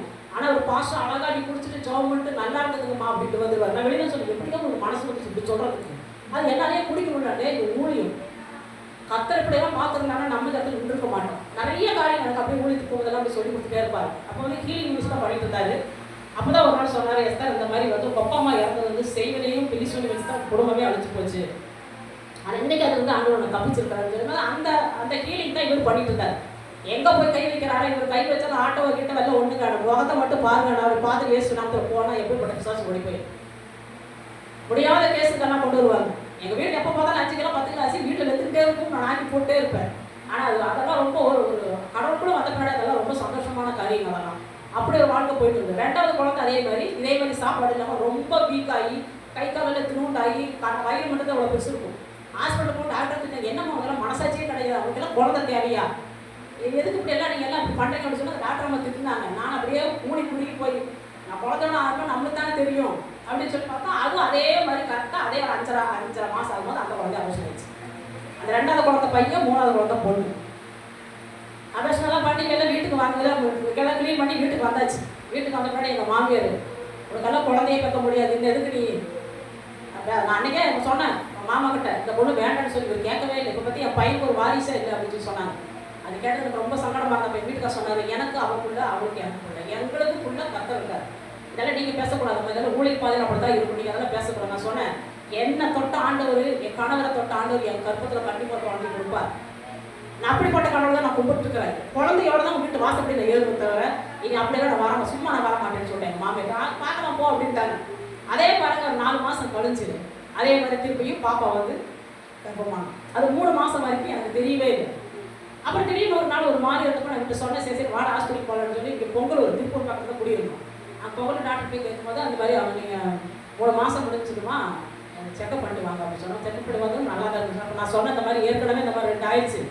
அப்போ இதை என்ன பண்ணுறதுக்கும் போது அதுக்கு நான் ஒன்றும் பிரச்சனை இல்லைம்மா, அது கர்ப்பப்பையில் தையல் போட்டால் போதும், அந்த குழந்தை நின்று ஒன்றும் பிரச்சனை இல்லை உங்களுக்கு, ஏன்னா ரொம்ப வீக்காக இருக்குது, அதனால தான் நான் அதை சொல்கிறேன் அப்படின்னு சொல்லி. அப்போ இவர் சொன்னார், இல்லை நான் பாஸ்டாக இருக்கேன், நான் அதை பண்ண மாட்டேன். இவர் சொன்னார், ஏன் சார் ஒரு குழந்தைக்காக அவங்க ஏங்கிட்டு இருக்கிறாங்க, ஒரு விட கண்ணீரை நீங்கள் பார்த்துருக்கிறீங்கல்ல, இதெல்லாம் என்ன தப்பு, நீங்கள் அபேஷனா பண்ண சொல்கிறேன், அந்த குழந்தைக்கு ஒரு பாதுகாப்பு கொடுக்க சொல்கிறேன் அவ்வளோதானே அப்படின்னு சொல்லி சொன்னார். அப்புறம் சரி சொல்லி கோயம்புத்தூர் பெரியாஸில் தான் வந்து அதை தையல் போட்டு 5 மாதம் தையல் போட்டு குழந்தை பிறக்கிற வரைக்கும் பாஸ்ட் தான், பெட் ரெஸ்ட் தான், உட்காந்து இருந்தாலும் எந்திரிக்கக்கூடாது.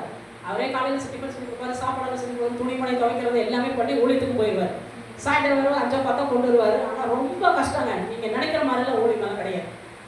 ஆனால் இன்றைக்கி அதெல்லாம் நினச்சி பார்க்கும்போது இன்னும் நாங்களும் அந்த மாதிரிலாம் ஊழியம் பண்ணியிருக்கோம், நாங்களும் அந்த கிராமத்துக்கெல்லாம் போயிருக்கோம் அப்படின்னு. அந்த மாதிரி ரொம்ப கஷ்டப்பட்டு ரொம்ப வேதனைப்பட்டு தான் அந்த ஊழியத்தை நாங்கள் பண்ணிட்டு இருக்கோம். அந்த டைமில் எந்த சொந்தக்காரங்களும் கிடையாது. எங்கள் வீட்டுக்காரெல்லாம் நல்ல வசதியான ஆளுங்க, எங்கள் வீட்லேயும் ஒரு அளவு பரவாயில்ல, நான் யார் வீட்டுக்கு நாங்கள் போனதே கிடையாது. அந்த டைமில் ரொம்ப கஷ்டப்படுவாங்க, சாப்பாட்டுக்கு யாராவது ஒரு சாப்பாடு கொடுக்க மாட்டாங்களா அப்படின்ற எதிர்பார்த்துட்டு இருக்கிற டைமில் அப்போ தான் வந்து இவருக்கு என்ன பண்ணுறதுன்னு தெரியலையே, இப்படியே நம்ம உட்காந்துருந்தா சரி வர சபை ஒழித்துக்காக நம்ம போகலாம், பாப்பாவும் பிறக்கிறக்கு ஆகிட்டால அப்படின்னு சொல்லிட்டு இருக்கும்போது தான் ஒரு நாள் செக்கப்புக்கு போகலான்ட்டு போகும்போது 8.5 மாதத்துலேயே பாப்பா வந்து 3.5 கிலோ இருக்கும். அப்போ செக்கப் பண்ண அந்த டாக்டர் என்ன சொல்கிறேன், என்ன சார் என்ன சாப்பிட்ட, குழந்தை இப்படி வளர்ந்துருக்குது, இதெல்லாம் சூப்பரசமாக நீ சிசரிங் பண்ணிக்க அப்படின்ட்டாங்க. இவர் அதெல்லாம் வேண்டாம் அப்படின்னு சொல்லி நான் சொன்னேன், எனக்கு சிசரிங் பண்ணி கொடுங்க, நான் குழந்தை பெற்றுக்கிறேன் அப்படின்னு சொல்லி விளையாடுத்தனமாக சொல்லி அது சிசரிங் பண்ணியாச்சு. ஒரு நாள் காலையில் ஒரு வியாழக்கிழமை இருக்கும், 12:30 மணிக்கு சிசரிங் பண்ணியாச்சு. பாப்பா பிறந்தாச்சு. பாப்பா பிறந்ததுமே நான் என்னோட கூட பிறந்தவங்க குழந்தை பிறந்தது வந்து 5 பசங்க 6 பட்ட பிள்ளைங்க. ஆனால் பாஸ்டர் வந்து ஒரு 2000 ரூபாய்க்கு மேலே வந்து ஸ்வீட் வாங்கி ஹாஸ்பிட்டலே கொடுத்தாரு. அப்போ எல்லாரும் சொன்னாங்க, இந்த பொட்டப்பிள்ளை பிறந்ததுக்கு இப்படி கொண்டாடுறாரு. அப்போ சொன்னார், எனக்கு பொட்டப்பிள்ளை தான் எனக்கு ரொம்ப பிடிக்கும், நான் பையன் தான் வேணும் ஜோம் பண்ணுவோம், பாஸ்டர் பிள்ளை தான் வேணும் ஜோம் பண்ணுவார். அதேமாதிரி பாப்பாவும் பிறந்தா அந்த ஆப்ரேஷன் தியேட்டர்லேயே பாப்பாவுக்கு ஏஞ்சல் அப்படின்னு பேர் வச்சார். 5 மணி ஆனது, இவர் என்ன சரி வீட்டுக்கு போய் குளிச்சுட்டு வரேன்னு சொல்லி போயிட்டாரு. ஒரு 5 5:30 இருக்குங்க. திடீர்னு ஒரு தலைவலி வந்து எங்கள் அக்கா சொல்கிற இடத்துல எனக்கு என்ன தலைவலிக்குது எனக்கு ஒரு மாதிரி தலை சுத்தர மாதிரி நான் ஒரு வார்த்தை தாங்க சொன்னேன். சுத்தமாக போயிடுச்சு, சுயநலவே போயிடுச்சு. என்ன எங்கள் அக்கா என்ன பண்ணுறதுனே தெரியல அதுக்கு. இவரும் போயிட்டார். அவர் டப்பார்ட்டு டாக்டர்கிட்ட சொல்லியிருப்பார். அவர் இடையில தான் போயிருக்காரு, பெருமைக்குள்ள தான் போயிருக்காரு, ஆள் எடுத்து வர சொல்லுங்க அப்படின்னு சொல்லி எங்கள் அக்கா பையன் அங்கே இருந்தான். அவன் போய் கூட்டத்தை பார்க்க சுத்தமாக ஒன்றுமே இல்லை. நாடி எல்லாம் நின்று போச்சு, ப்ரெஷர்லாம் இறக்கி போயிடுச்சு, ஒன்றுமே இல்லை. சிசரையும் பண்ணி கட்டில் வர படுக்க வச்சுருக்காங்க. இதெல்லாம் புழைக்க வைக்க முடியாதுங்க அப்படின்ட்டாங்க. அப்போ இவர் என்ன பண்ணுறதுன்னு தெரியலன்னு சொல்லி எங்கெங்க அப்போ எங்கள் அப்பா அம்மாங்களுக்கு கேரளாவில் வந்து எல்லாருமே வந்துட்டாங்க. வந்து வியாழன் வெள்ளிக்கிழமை சுத்தமாகவே முடியல. அப்படி தப்புட ஞாபகம் வந்துச்சுன்னா அப்படியே எந்திரிச்சு ஓடுறது நிற்பானா, ஆபரேஷன் பண்ண தெரியல ஓடுறது நிற்பானா, பிடிச்சி அமுக்குவாங்க. அதெல்லாம் கையிலெல்லாம் பாருங்க, இந்த சங்கிலியில் 2 சங்கிலியில் கதவு கட்டில் கட்டி வச்சு அப்படிதான் இன்ஜெக்ஷன் பண்ணுவாங்களாமா. ஸ்கேனில் தரையில் ஏதாவது மிஸ்டேக் இருக்குதா பார்க்கலான்னு சொல்லி ஸ்கேன் எடுத்துகிட்டு போனால் கட்டல் உள்ள நுழையிற நேரத்தில் பார்த்து ஏதாவது ஒன்று பண்ணிவிட்டு போனான். அது ஒரு வாரமாக இப்போ 2 மணி நாள் அப்படி எடுக்க முடியாமே போயிடுச்சு அவங்களுக்கு. அப்புறம் இங்கே என்ன பண்ணிட்டாரு, இது இப்போ என்ன பண்ணுறது என்ன செய்யறதுன்னு தெரியல. டாக்டர்களும் ஒரே இது. அப்புறம் ஞாயிற்றுக்கிழமை காலையில் ஒரு 10 மணிக்கு டாக்டர் கூப்பிட்டு ஒன்றும் பண்ண முடியாதப்பா, நீ வீட்டுக்கு எடுத்துகிட்டு போயிரு, இவங்க சாயந்தரம் வரைக்கும் தான் இருப்பாங்க, நீ டெட் பாடியே நீ கொண்டு போகிறதுக்கு அவங்க முன்னாடியே கொண்டு போய் வீட்டில் கொண்டு போய் 2 நாள் வச்சிங்களா, அவங்களே இறந்துருவாங்க, நீ கொண்டு போயிருங்கன்னு சொல்லிட்டாங்க. அப்புறம் அப்படியே யோசிச்சுட்டு கொண்டு டைம் வந்து எங்கள் வார்டுக்கு வந்து ஒரு டாக்டர் 2 பேர் கேரளாக்காரங்க 2 பேர் சர்ச்சுக்கு போகிறாங்க. அப்போ அவங்க வந்து நீங்கள் என்ன வேலை செய்வீங்கன்னு தெரியுமா, நான் பாஸ்டாக இருக்கேன். பாஸ்டாக வந்துட்டு ஏன் வீட்டு சோது போகிறீங்க, சோப்பண்ண வாங்க அப்படின்னு சொல்லி அவங்க அந்த டாக்டருக்கு 2 பேர் சொல்லவும் இவர் என்ன பண்ணிட்டாரு, பெரிய செலவு ரோட்டுக்கு முன்னாடியில் நிறைய இந்த கல்லெல்லாம் போட்டிருப்பாங்க. அது நல்ல குடியெல்லாம் தோண்டி 2 முட்டுக்கால் போட்டு சோப்பிட்டு இருக்காரு. என்ன கேன்சர் வந்து இவரோட எடுத்துட்டீங்க ஆண்டு அவங்க சம்சாரத்தி அதே மாதிரி யார் எடுத்துட்டீங்க. நாங்கள் 3 பேர் தான் அந்த ஆஸ்பத்திரிக்கு நாங்கள் போவோம். நான் தனியாக என் பிள்ளை கூட்டி நான் போக மாட்டேன். உங்களோட நாம மகிமைப்படணும்னு அந்த ஆஸ்பத்திரியில் அற்புதம் செய்ய சப்பான்னு சொல்லி ஜோம் பண்ணுவோம். அங்கே இருக்கிறவங்க எல்லாம் சிரிக்கிறாங்க, இவங்களுக்கு பைத்தியம் பிடிச்சிச்சு, கொண்டாடி செத்துருச்சுன்னு சொல்லி, குழந்தை அப்படி இருக்குதுன்னு சொல்லி இவங்களுக்கு பைத்தியம் பிடிச்சிச்சுன்னு சொல்லி எல்லாம் கிட்ட பண்ணி சிரிக்கிறாங்களாம். என்னை பார்த்து அந்த பெரிய டாக்டர் அம்மாவே எதுக்கப்பா இதை வச்சுருக்கிற, காலையிலே கொண்டு போக சொன்னா இன்னும் உட்காந்து வச்சுருக்கிறியா அப்படின்னு சொல்லி கேட்குறாங்களா. அதெல்லாம் பொருட்டு பண்ணாமல் அப்படியே ஜோம் பண்ணிட்டு இருக்கும். பாப்பா வந்து வர ஹோட்டலில் எங்கள் அக்கா தூக்கிட்டு போய் 50 ரூபா கொடுத்து பால் வாங்கி கொடுத்து எல்லாம் சரிக்கு டீ கொண்டு கொடுக்குமா, எங்கள் குழந்தைக்கு கொஞ்சம் பால் கொடுங்கன்னு சொல்லி அதே மாதிரி டீ கடையில் டீ வாங்கிட்டு வந்து கொடுப்பாங்களோ அப்படி நுர தள்ள குடிப்பாங்க. அதெல்லாம் ஒரு நாள் எங்களுக்கு சொல்லி ரொம்ப அழுந்தாரு பாஸ்டர். என் பிள்ளை ஏதாவது நான் சொல்லிடுவேன், ஏதாவது வேலை செய்யணும், ஏன் நான் ஒன்றும் செய்யலன்னு சொல்லி என் பிள்ளைங்க ஒன்றுமே சொல்லக்கூடாது. என் பிள்ளை டீ கடையில் டீ குடிச்சு கட்டை காப்பி குடிச்சே பிள்ளை வளர்ந்துருக்காங்க, அவ்வளோ நீ ஒன்றுமே சொல்கிறாங்க, அவள் மகாராணி அவள் அப்படின்னு சொல்லி சொல்லுவார். அந்த மாதிரி அந்த டைமில் அப்போ கொஞ்சம் ஒரு 6-6:30 மணி இருக்கும். அந்த டைமில் வந்து இவர் உட்காந்துருக்க அந்த ப்ரைவேட் பண்ணி அந்த 3 பேர் உட்காந்துருக்கிற இடத்துல இருந்து ஒரு வெளிச்சம் அப்படியே அது நான் படுத்துக்கிற ஐசி வாழ்க்கை.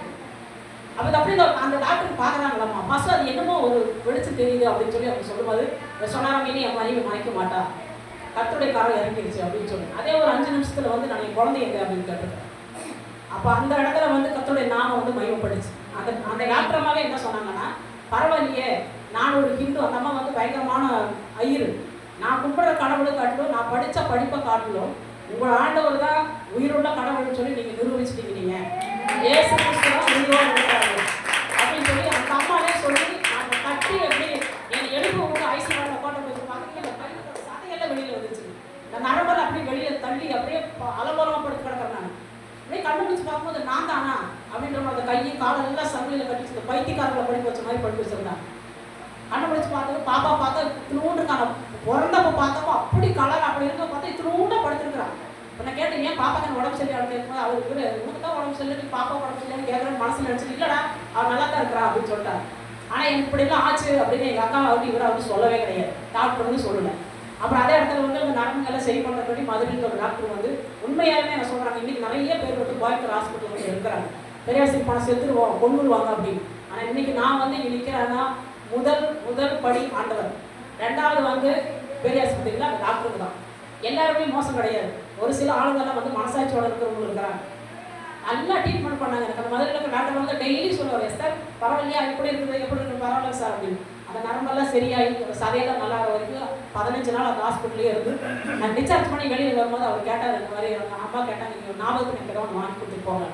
அப்போ இவர் கேட்டால் நீங்கள் என்ன கேட்டால் நான் வாங்கி தருவேன் அப்படின்னு சொல்லும்போது ஆப்ரேஷன் பண்ணி அந்த குழந்தைய போய் தூக்குற ஒரு கத்திரி எனக்கு வாங்கி கொடுத்துட்டு போங்க. அப்போவே அது 1200 ரூபா அந்த பாஸ்டர் வாங்கி கொடுத்துட்டு நம்ம குழந்தைங்களை தூக்கிட்டு போனோம். அதே திருப்பூருக்கு தான் போனோம். திருப்பூருக்கு போன டைமில் எங்கள் மாமியார் அந்த ஹாஸ்பிட்டலில் வந்தாங்க, வந்துட்டு அப்போல்லாம் ஒன்றுமே சொல்லலை. அப்போ நான் சொன்னேன், நான் மலடியெல்லாம் கிடையாதுமா, அத்தனை வயசான எலிசபெத்துக்கும் சாராளுக்கும் குழந்தை கொடுத்த ஆண்டவர் உயிரோடு இருக்கும்போது என்னோட வயிற்றுல மட்டும் ஆண்டவர் குழந்தை கொடுக்க மாட்டாரா? அதை சொல்லி நான் ஜெபம் பண்ணேன், ஆண்டவர் இவங்களுக்கு எல்லாம் உங்களால் கர்ப்பத்தில் கனி கொடுக்க முடியும்னா கண்டிப்பாக என்னோட வயிற்றுக்கு நான் கொடுக்க முடியும் ஏசப்பா. நான் உங்கள் நாமத்தை மையப்படுத்தணும். நான் வெறுமையெல்லாம் நம்ம அப்படி எனக்கு நீங்கள் குழந்தை கொடுக்கல, எனக்கு பிறக்காதுன்னு சொன்னீங்கன்னா என்னை எடுத்துக்கன்னு சொல்லி ப்ரேயர் பண்ணேன். இவரோட சர்டிஃபிகேட்டில் பார்த்தீங்கன்னா இவருக்கு குழந்தை பாக்கியமே கிடையாது. இவர் பெரிய ஒரு அற்புதம் தெரியுங்களா? அவர் அந்த ரிமூவ் பண்ணதில் வந்து குழந்தை உருவாகிற அந்த உறுப்பே அவருக்கு கிடையாது. ஆனால் கத்த 2 குழந்தை போய் 3ஆவது குழந்தை ஏஞ்சல்னா அது ஏஞ்சல் மாதிரி தான் கத்த எனக்கு கொடுத்துருக்காரு. அதே போல் ஊழிய பாதையில் இருந்தோம். ஒரு 11 மாதம் இருக்கும்போது தான் இங்கே சியோன் அப்படின்ற ஒரு இடத்துக்கு வந்து வாழையரில் வந்து நாங்கள் பாஸ்டர் ஆகணும். சர்ச்சு மினிஸ்ட்ரிக்கு வேண்டி வந்தோம் நாங்கள். அப்போ அங்கே சர்ச்சு நாங்கள் வேலை செஞ்சுட்டு இருக்கும்போது தான் பாஸ்டர் நாங்கள் வந்துட்டோம். ஆனால் எங்களுக்கு அதெல்லாம் தெரியாது. திரும்பவும் என்ன பண்ணோம், பாப்பாவுக்கு ஒரு 4 வயசு ஆகிற வரைக்கும் இங்கேயே இருந்துட்டு திருப்பி நாங்கள் வேட்டுப்பாளையம் போயிட்டோம். ஏன்னா மலையாளம் நான், அவர் தமிழ், அதனால் வந்து தமிழ் மலையாளம் படிக்க வச்சு செய்ய வராது சொல்லி தமிழ்நாட்டுக்கே போய் பாப்பா ஸ்கூலில் சேர்த்து விட்டோம். அங்கேயே அவள் பாப்பா 10th முடித்தா. 10th ஃபஸ்ட்டாக வந்தா. ஸ்டேட்டில் ஃபஸ்ட்டு, +2 அதே மாதிரி ஃபஸ்ட்டு மார்க் அவள் தான். ஸ்கூல்லேயே ஃபஸ்ட்டு அவள் தான். காலேஜில் வந்து சிஎம்சியில் வந்து ஒரு டிகிரி முடிச்சுட்டு அவள் உட்காந்து அந்த டைம் தான் கொரோனா வந்துடுச்சு. கொரோனா வந்த டைமில் என்ன பண்ணுறதுன்னு தெரியல. ஆனால் உண்மையாலுமே அந்த கொரோனா டைமில் எத்தனையோ பேருக்கு சாப்பாடே கிடையாது. எங்கள் வீடு தேடி வரும் அரிசி பருப்பாலாம். பாஸ்டருக்கு தெரியும் அவருக்கு உண்மையாக நடக்கும்போது ஆண்டவர் எவ்வளோ அற்புதமாக நடத்தலாச்சு. அப்படியே உட்காந்துருப்பான். காலையில் பார்த்தா ஒருத்தர் காசு கொடுத்துட்டு போவார், பார்த்தா அரிசி வாங்கி கொடுத்துட்டு போவார், காய் வாங்கி கொடுத்துட்டு போவார். ஆனால் அந்த அளவுக்கு இவர் எல்லாத்தையும் நேசிப்பாருங்க. யாரையும் கோவப்படுறதோ திட்டுறதோ, நீங்கள் விடிய அவரை திட்டிட்டு சாயந்தரம் ஆகும்போது பாஸ்டர் கிடைக்கும் அப்படியே சிரிச்சு தோளில் கை போட்டு போயிடுவார். அந்த மாதிரி ஒரு கேரக்டர் அவர். அப்போ அந்த மாதிரி இருக்கும்போது பாப்பா வந்து ரொம்ப அவருக்கு செல்லம். அந்த சமயத்தில் தான் நாங்கள் அந்த வேட்பாளத்தில் இருக்கும்போது கொரோனாவில் முடிஞ்சு 2வது வருஷத்தில் பாப்பாவுக்கு வந்து எஸ்பிஐ பேங்க்கில் வந்து இங்கே புளியமுத்தூரில் ஒரு பேங்க்கில் வேலை கிடச்சிது. அப்போ இவர் என்ன சொன்னார், பிள்ளைங்கிறது அவ்வளோ தூரம் பஸ்ஸுலெல்லாம் போயிட்டு வரது சிரமமாக இருக்கும். ஆனால் நாங்கள் வேட்பாளத்தில் வீடு வந்து நல்ல வசதி, எந்த பிரச்சனையும் கிடையாது, தண்ணியெல்லாம் பக்கத்துலேயே இருக்குது. அப்போ நான் சொன்னேன், ஊர் போனாங்கல்ல ஏதாவது பிரச்சனை இருக்குங்கிறதுனால ஒன்று இருக்குது, அது உங்களுக்கு இவ்வளோவா சந்திச்சுட்டு அப்புறம் இது உங்களுக்கு சலிக்க முடியாதா அப்படின்னு சொல்லி அவங்க வந்தப்போ அவங்க எக்ஸாம் வைக்கணும்னு சொன்னாங்க. அதில் 4 பேர் எழுதுறதுல ஃபஸ்ட்டு பாப்பா தான் அது எக்ஸாமில் பாஸ் ஆனாங்க. எஸ்பிஐ பேங்க்கில் வந்து அவங்களுக்கு வேலை கிடச்சிது. அப்போ அதில் ட்ரைனிங்கு நிறையா காரியங்கள்லாம் பாஸ்டாக அடிக்கடி கூப்பிட்டு போயிட்டே இருப்பார். நாங்கள் மதுக்கரையில் இருக்கிற டைமில் தான் 2022 இவர் மேக்ஸிமம் வந்து வீட்டில் இருக்கவே மாட்டார். நான் ஒவ்வொரு நாள் இப்படி சொல்லியிருக்கேன், கல்யாணம் முடிச்சு ஒரு நாள் கூட நாங்கள் சந்தோஷமாக இருக்கோம். ஏன்னா வீட்டிலே இருக்க மாட்டார். ஒரு 15 நாள் அப்போ தான் ஓடி முடிச்சுட்டு வீட்டுக்கு வருவார். மத்தியானம் சாப்பிட்டு ஒரு ஃபோன் வந்து திருப்பி ஓடிடுவார். நான் கிட்ட சொல்ல உங்களை கல்யாணம் பண்ணி பேசாம ஆட்டாங்க கல்யாணம் பண்ணிக்கலாம் போடுறேன் அப்படியெல்லாம் நான் அவரை சொல்லுவேன். நான் உண்மையாலுமே கடைசி வரைக்கும் பவுலை போல கடைசி வரைக்கும் ஓடிட்டு ஓடினார். அதே அந்த மதிக்கிற அந்த செவ்வாய்க்கிழமை ஞாயிற்றுக்கிழமை அன்னைக்கு சர்ச்சில் நாங்கள் மெசேஜ் கொடுத்துட்ருக்கோம். நம்ம பிச் பாஸ்டர் தான், ஐபிசி சர்ச்சு தான் நாங்களும் போயிட்டுருக்கோம். அந்த சர்ச்சில் பாஸ்டர் மெசேஜ் எடுக்கிறவங்க எல்லாத்துக்கும் ரொம்ப பிடிக்கும். கரெக்டாக நம்ம பாஸ்டர் மாதிரி கரெக்டாக பேசுவார், வளவளன்னு பேசாமல் கரெக்டாக பேசுவார். அப்போ பாஸ்டர் தான் மெசேஜ் எடுத்த அன்னைக்கு அந்த மான்கள் நீரோட வாஞ்சித்து கதல் நாங்கள் நைட்டு எடுத்த வசனமே அவர் வேறு. ஆனால் காலையில் போய் அங்கே பிரசங்கம் பண்ணுறது கர்த்தரோட இவர் போய் ஆண்டவர்கிட்ட போய் சேர்ற மாதிரி இவருக்கு வந்து ஆண்டவர்கிட்ட இருக்கிற மாதிரி அப்படி ஒரு வசனம் தான் அவருக்கு பிரசங்கம் பண்ணுறாரு. எல்லாருமே ஆச்சரியப்பட்டு நானும் பாப்பா மூஞ்சி பார்க்குறேன், வீட்டில் இருந்த வசனத்தை வேறு இங்கே என்ன இப்படி எடுத்துட்டு இருக்காரு. அந்த வசனம் வந்து எல்லாத்து மனசுலையும் தொட்டுச்சு. எல்லாருமே அழுதுட்டாங்க அந்த பிரசங்கத்தை கேட்டு. அப்போது வீட்டுக்கு வந்து என்ன என் தெரியலடா, நான் அங்கே போனதுமே ஆனால் அந்த வசனத்தை கொடுத்தாங்க பிரசங்கம் பண்ண. அதே மாதிரி ஞாயிற்றுக்கிழமை வந்தார். திங்கக்கிழமை பல்லடம் போகணும் அப்படின்னு சொன்னார். பாப்பாவுக்கு கோபப்படாது அப்படின்ட்டு அன்னைக்கு இருந்தார். செவ்வாய்க்கிழமை காலையில் அதே மாதிரி ஒரு பிறந்த நாளுக்கு ட்ரையல் போகணும்னு சொல்லி கிளம்புனார். ஒரு 7 மணிக்கு குளிச்சுட்டு கிளம்புனாலும் அந்த கை பயங்கரமாக வலிக்குது எனக்கு அப்படின்னா நான் சரி வேண்டாம் வாங்கன்னு சொல்லி வண்டி நிறுத்திட்டு ஹெல்மெட் தூக்கிட்டு வீட்டுக்கு வந்துட்டேன். வீட்டுக்கு வந்து காலையில் பார்த்தா அப்படியே அது அட்டேக்கு தான் அப்படி வலிக்குதுன்னு உண்மையை எங்களுக்கெல்லாம் தெரியாதுங்க. இப்போல்லாம் நிறைய பேர் அப்படியே சொல்லும் போதெல்லாம் பார்க்கணும் இப்படி தான் அடிக்க இருப்பு போடுறேன்னு. இந்த கையை ரொம்ப வலிக்குதுன்றாரு. அப்படியே தள்ளாடி அப்படியே உழுந்துட்டாரு கதவுக்கிட்ட. நான் பாப்பாவை கூப்பிட்டு பாப்பானியா பாப்பா வந்து ஒரு இடத்துல வேலை கிடச்சி போயிருந்தா அவங்க 12 ரூபா தான் சம்பளம். காலையில் 9 மணிக்கு போனால் சாயந்தரம் 6 மணிக்கு வீட்டுக்கு வருவார். இவரே கொடை விட்டுட்டு சாயந்தரம் கூப்பிட்டு வந்துடுவார். அப்போ இவங்க எல்லாம் தேர்ச்சி எல்லாம் வந்து பண்ணிட்டு நானும் கேஸாக இருக்கும் போல இருக்கேன்னா இது 4 மணிக்கு முன்னாடி வந்து செவ்வாய் புதன் வியாழன் வெள்ளி சனி 4 நாள் சேலத்தில் வந்து ஊழியத்துக்கு போயிட்டு அந்த சனி ஞாயிற்றுக்கிழமை காலையில் வீட்டுக்கே வந்தார். அப்போ அங்கே ஏதாவது மீன் ஏதாவது கறி ஏதாவது கொடுத்துருப்பாங்க போல இருக்கு. அது சேரத்துக்கு நானும் அவங்க கரெக்டாக ஒரு சாப்பாடெல்லாம் கொடுப்பேன். கேஸ் சாப்பிட்டு போது கேஸாக இருக்க மாட்டேங்குது. நானும் இஞ்சி தண்ணியெல்லாம் வச்சு கொடுக்குறேன். எல்லாம் கொடுத்து பண்ணால் 10 இருக்கார். கேஸாக இருக்க மாட்டேங்குது பரவாயில்லைங்க அப்படின்னு. இப்போ பரவாயில்ல அப்படின்னு இப்போ பாப்பா நடந்த பஸ்ஸுக்கு போகிறேன் அப்படின்னு சொல்லி இல்லை கூட நடந்துல போக நானே கொண்டு விட்றேன்னு சொல்லி ஒரு வண்டியில் எடுத்துகிட்டு போய் பஸ்ஸில் ஏற்றி டாட்டா காமிச்சிட்டா தான் கடைசி டாட்டா இருக்குது. டாட்டா காமிச்சிட்டு பஸ்ஸை பாப்பா வண்டி போட்டு வீட்டுக்கு வந்தார். வீட்டுக்கு வந்து எனக்கு சொன்னார் மாத்திரை வாங்கிட்டு வந்துருக்கிறேன். அப்போ ஒரு ஒரு பொண்ணு நர்ஸ் பொண்ணு தெரியும். அதுக்கு பாப்பா கூப்பிட்டு கேட்கும்போது அந்த பொண்ணு சொல்லிச்சு இந்த மாதிரி வந்து அட்டைக்கு வந்து தான் இந்த மாதிரி வந்து கை வலிக்கும் மூச்சு வாங்குற மாதிரி இருக்கும். நீ உடனே ஹாஸ்பிட்டல் போய் இசிஜி எடுத்து பாருங்க அப்படின்னு சொல்லி சொல்றதும் இவர் அதை நம்பவே இல்லை. எனக்கோ அட்டாக் வருதா போட அதெல்லாம் ஒன்றும் வராது அப்படின்னு சொல்லிட்டாரு. கடைசியில் பகலெல்லாம் நல்லா இருந்தார், ஒரு பிரச்சனை. நான் அடிக்கடி இப்படி போய் பைப்பை பார்த்துட்டு வந்து தூங்கிட்டு இருந்தார். மத்தியானம் வந்தார், நல்லா சாப்பிட்டாரு. சாப்பிட்டு ஒரு 5 மணி இருக்கும். நான் அப்படியே வந்து கண்ணாசில் அப்படியே அந்த ஹாலில் அப்படியே படுத்துட்டேன். இவர் திருப்பி அந்த வலி வந்ததுக்கு போல இருக்குது. திருப்பி எழுந்துச்சு மெடிக்கல் ஷாப்புக்கு போயிருக்காரு. மெடிக்கல் ஷாப்புக்கு போனதும் நான் மருந்து வாங்கிட்டு வீட்டுக்குள்ள வந்ததுமே இவங்க காணும் அப்படின்னு சொல்லி தேடி பார்க்குறேன், ஆளை காணுங்கிறேன். தப்புனு கதவு விட்டு பார்க்க கதவு நிற்கிறேன். அப்படியே தள்ளாடிட்டு அப்படியே நிற்கிறாரு. நல்லா ஆள் நல்லா வெயிட் ஹைட்டாக இருப்பார். இந்த கையை இப்படி காமிச்சேன், இப்படின்னாரு கதவு விட்டு நின்றுட்டு. நான் டப்புன்னு என்ன பண்ணேன், கிச்சனில் போய் தண்ணி எடுத்து வரக்கூடிய இவரோட கையில் இருக்கிற மாத்திரை கீழே விழுந்துச்சு. பெட்ரூம்குள்ளே போயிட்டாரு. நான் 2 பாத்ரூம் தேடி பார்த்துட்டு மாத்திரை பெட்ரூம்குள்ளே போகிறேன். அப்படியே படுத்துட்டாரு. என்னை பார்த்து 2 சொட்டு கண்ணு போட்டு தண்ணி மட்டும் கொடுக்குது. அதோட அவர் கத்தர் கூட போய் சேர்ந்துட்டார். என்ன பண்ண சொல்றீங்க? தேச தெரியாத இடத்துல பிள்ளையை கூட்டிகிட்டு வந்து ஒன்றுமே தெரியாது. நாங்கள் இருக்கிற வீடு வந்து இப்போ 8000 ரூபா மாதத்துக்கு வந்து இப்போ வந்து 8500 ரூபா, 700 ரூபா 800 ரூபாய்க்கு பக்கத்தில் கரண்ட் பில்லே வந்துருக்கு. ஆனால் பாருங்கள், அந்த வேலைக்கு பாப்பா வேண்டான்னு சொல்லிட்டு அவர் இறந்த டைமில் எங்கள் சர்ச்சில் இருக்கிறவங்கெல்லாம் ஒன்றுமே பண்ணல. ஆனால் வினு பாஸ்டர் இன்றைக்கும் நான் நினச்சிருக்கேன் பார்க்கணுங்க. அவர் என்னோட மூலப்பரவ சவால் மாதிரி. அவர் அந்த பழக்கத்தில் அவர் பாஸ்டர் ரொம்ப பிடிக்கும். அவர் தான் எல்லாமே அடக்க ஆராதனையிலிருந்து எல்லாமே அவர் தான் எல்லாமே பண்ணி இன்ன வரைக்கும். அவர் என்ன ஒரு சகாயமோ பண சகாயமோ மற்ற சகாயமோ கிடையாது. வேற என்ன எந்த ஒரு இதாக இருந்தாலும் இன்றைக்கி அந்த குடும்பத்தில் ஒருத்தர் மாதிரி அவர் இருந்து எல்லா காரியத்தையும் அவர் தான் பண்ணினார்.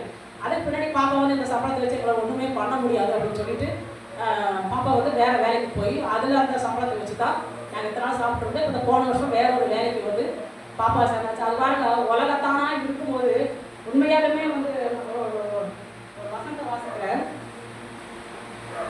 உண்மையாலுமே கத்தரோட ஒரு கிருபை பாருங்க. புறஜாதிகளாக இருக்கும்போது கத்தரை வந்து நல்ல வசதியாக வாய்ப்பாக வைக்கிறார். கடவுளுக்குள்ள வரும்போது அநேக பாடுகள். நீங்கள் நினைக்கலாம் கிறிஸ்துக்குள்ள வந்த பின்னாடி தான் நிறைய பாடுகள் சொல்லி, பாடுகளை சைக்கிற மனுஷன் தான் பாக்கிவான்னு சொல்லியிருக்காரு. சுலபமாக வாடுகிறவன் உயிரோடு செத்தவன்ல போட்டுருக்குது. நம்மளுக்கு எது தேவை? ஒரே ஒரு வசனத்தை வாசிக்கலாம். மார்த்தாள் மரியாதை பற்றி ஒரு சின்ன ஒரு இது. லூக்கா 10:38 இது 42 ரூபாய்க்கு. அவர்கள் பிரயாணமாய் போகையில் அவர்கள் கிராமத்தில் பிரவேசித்தார். அங்கே மார்த்தாள் என்னும் பேர் கொண்ட ஒரு ஸ்திரீ அவரை தன் வீட்டிலே ஏற்றுக்கொண்டாள். அவளுக்கு மரியாள் என்னப்பட்ட ஒரு சகோதரி இருந்தாள். அவள் இயேசுவின் பாதத்தருகே உட்கார்ந்து அவருடைய வசனத்தை கேட்டுக் கொண்டிருந்தாள்.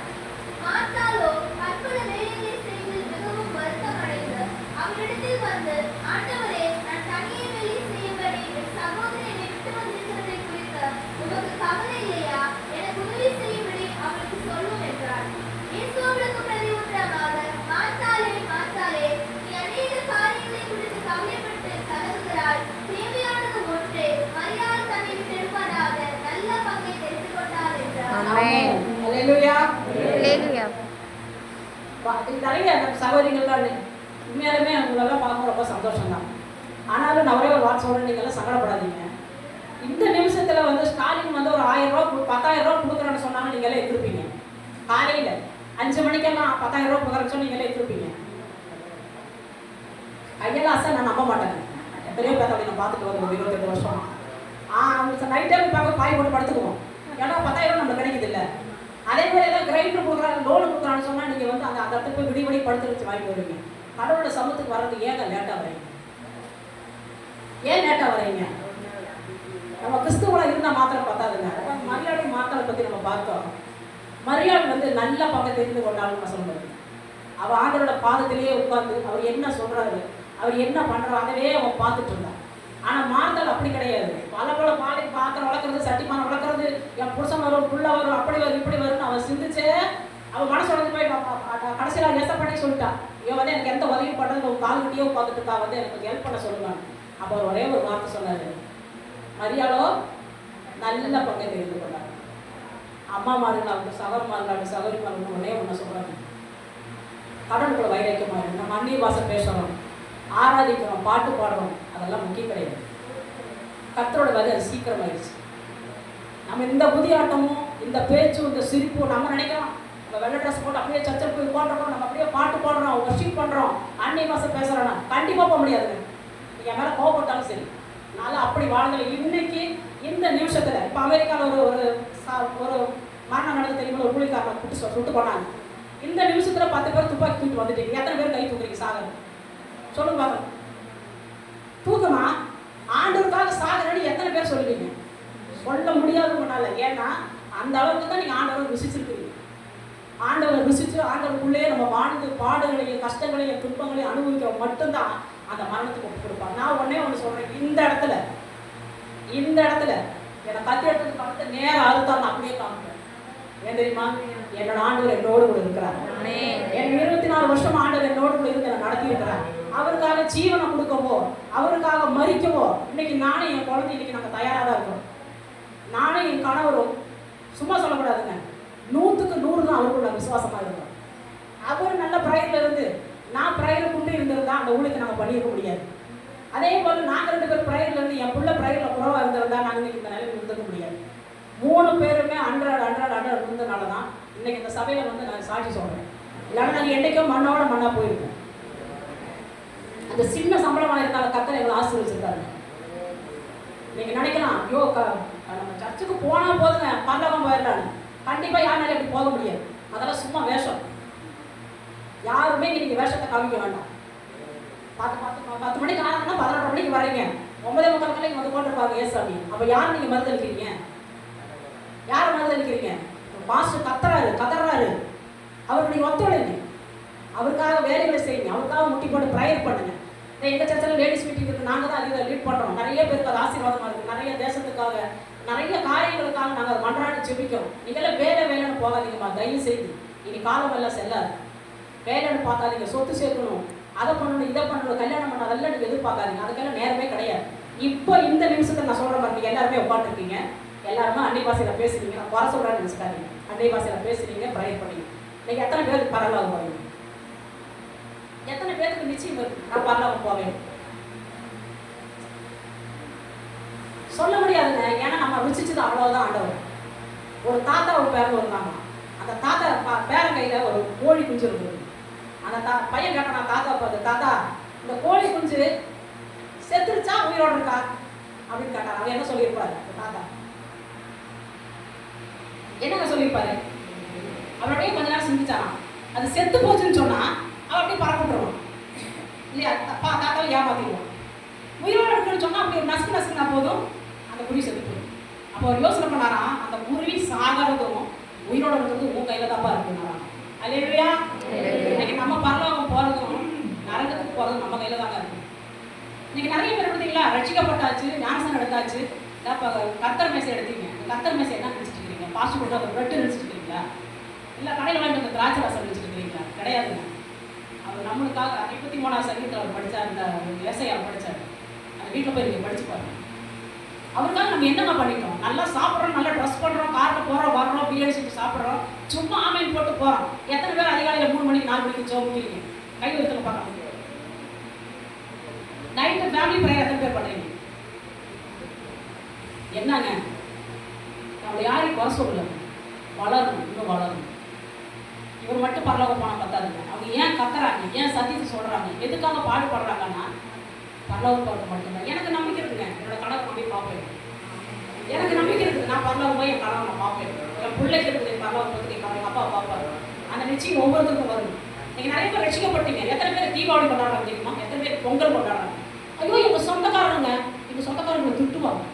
அதே மாதிரி பையனுக்கு பிள்ளைக்கு பொண்ணு பார்த்தாங்கன்னா போய் ஜாதகம் பார்க்கறது, போய் ஜோசியம் பார்க்கறது, இந்த நேரம் தான் நல்ல நேரம் சொல்லி பத்திரிகையாக எடுப்பாங்க.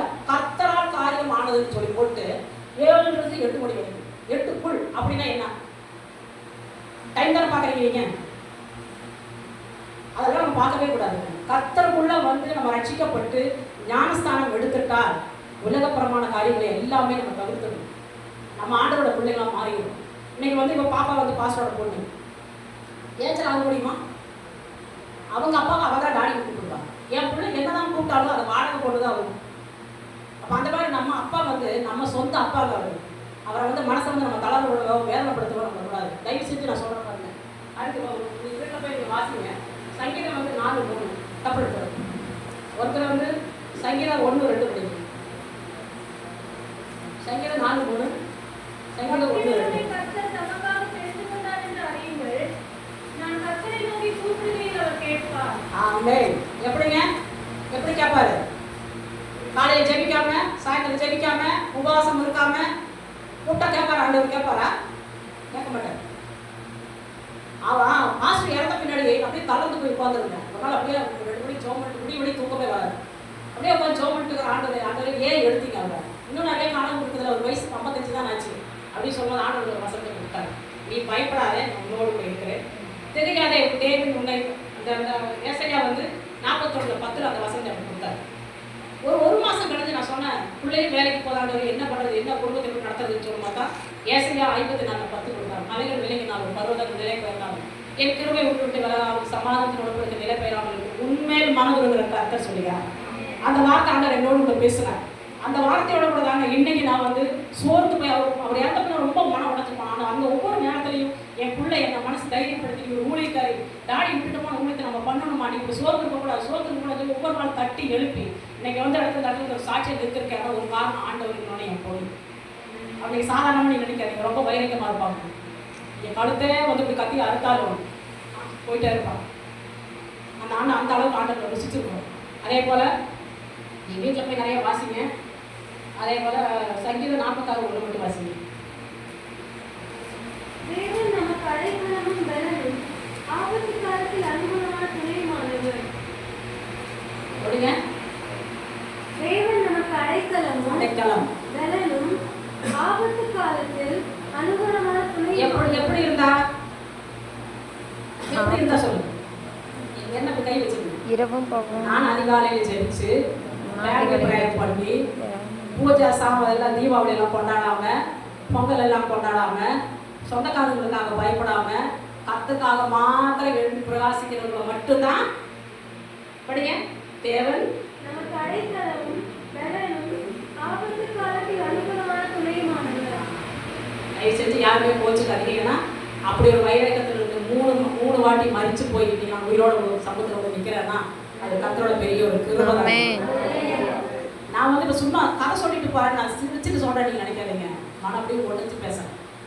ஒவ்வொரு காரணமும் சொல்லும்போது, பாஸ்டர் பத்தி பேசும்போது, ஊழியத்தை பத்தி பேசும்போதெல்லாம் மனம் அப்படியே ரொம்ப உடஞ்சு போறாங்க. நான் ஒண்ணுமே திக்கற்ற கண்ணு கட்டி காட்டி கொடுத்து எப்படி இருக்கும் அந்த மாதிரி இருந்தது.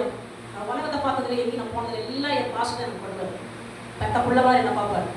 ஆனால் விட்டுட்டு போனதுக்கு என்ன பண்றதுன்னு தெரியல. அப்படியே நடுக்கடலில் நின்ன மாதிரி இருந்தேன். ஆனால் உடனே ஆண்டவருடைய கரம் என்ன பிடிச்சதுங்க. ஆண்டோட கரம் என்ன பிடிச்சது.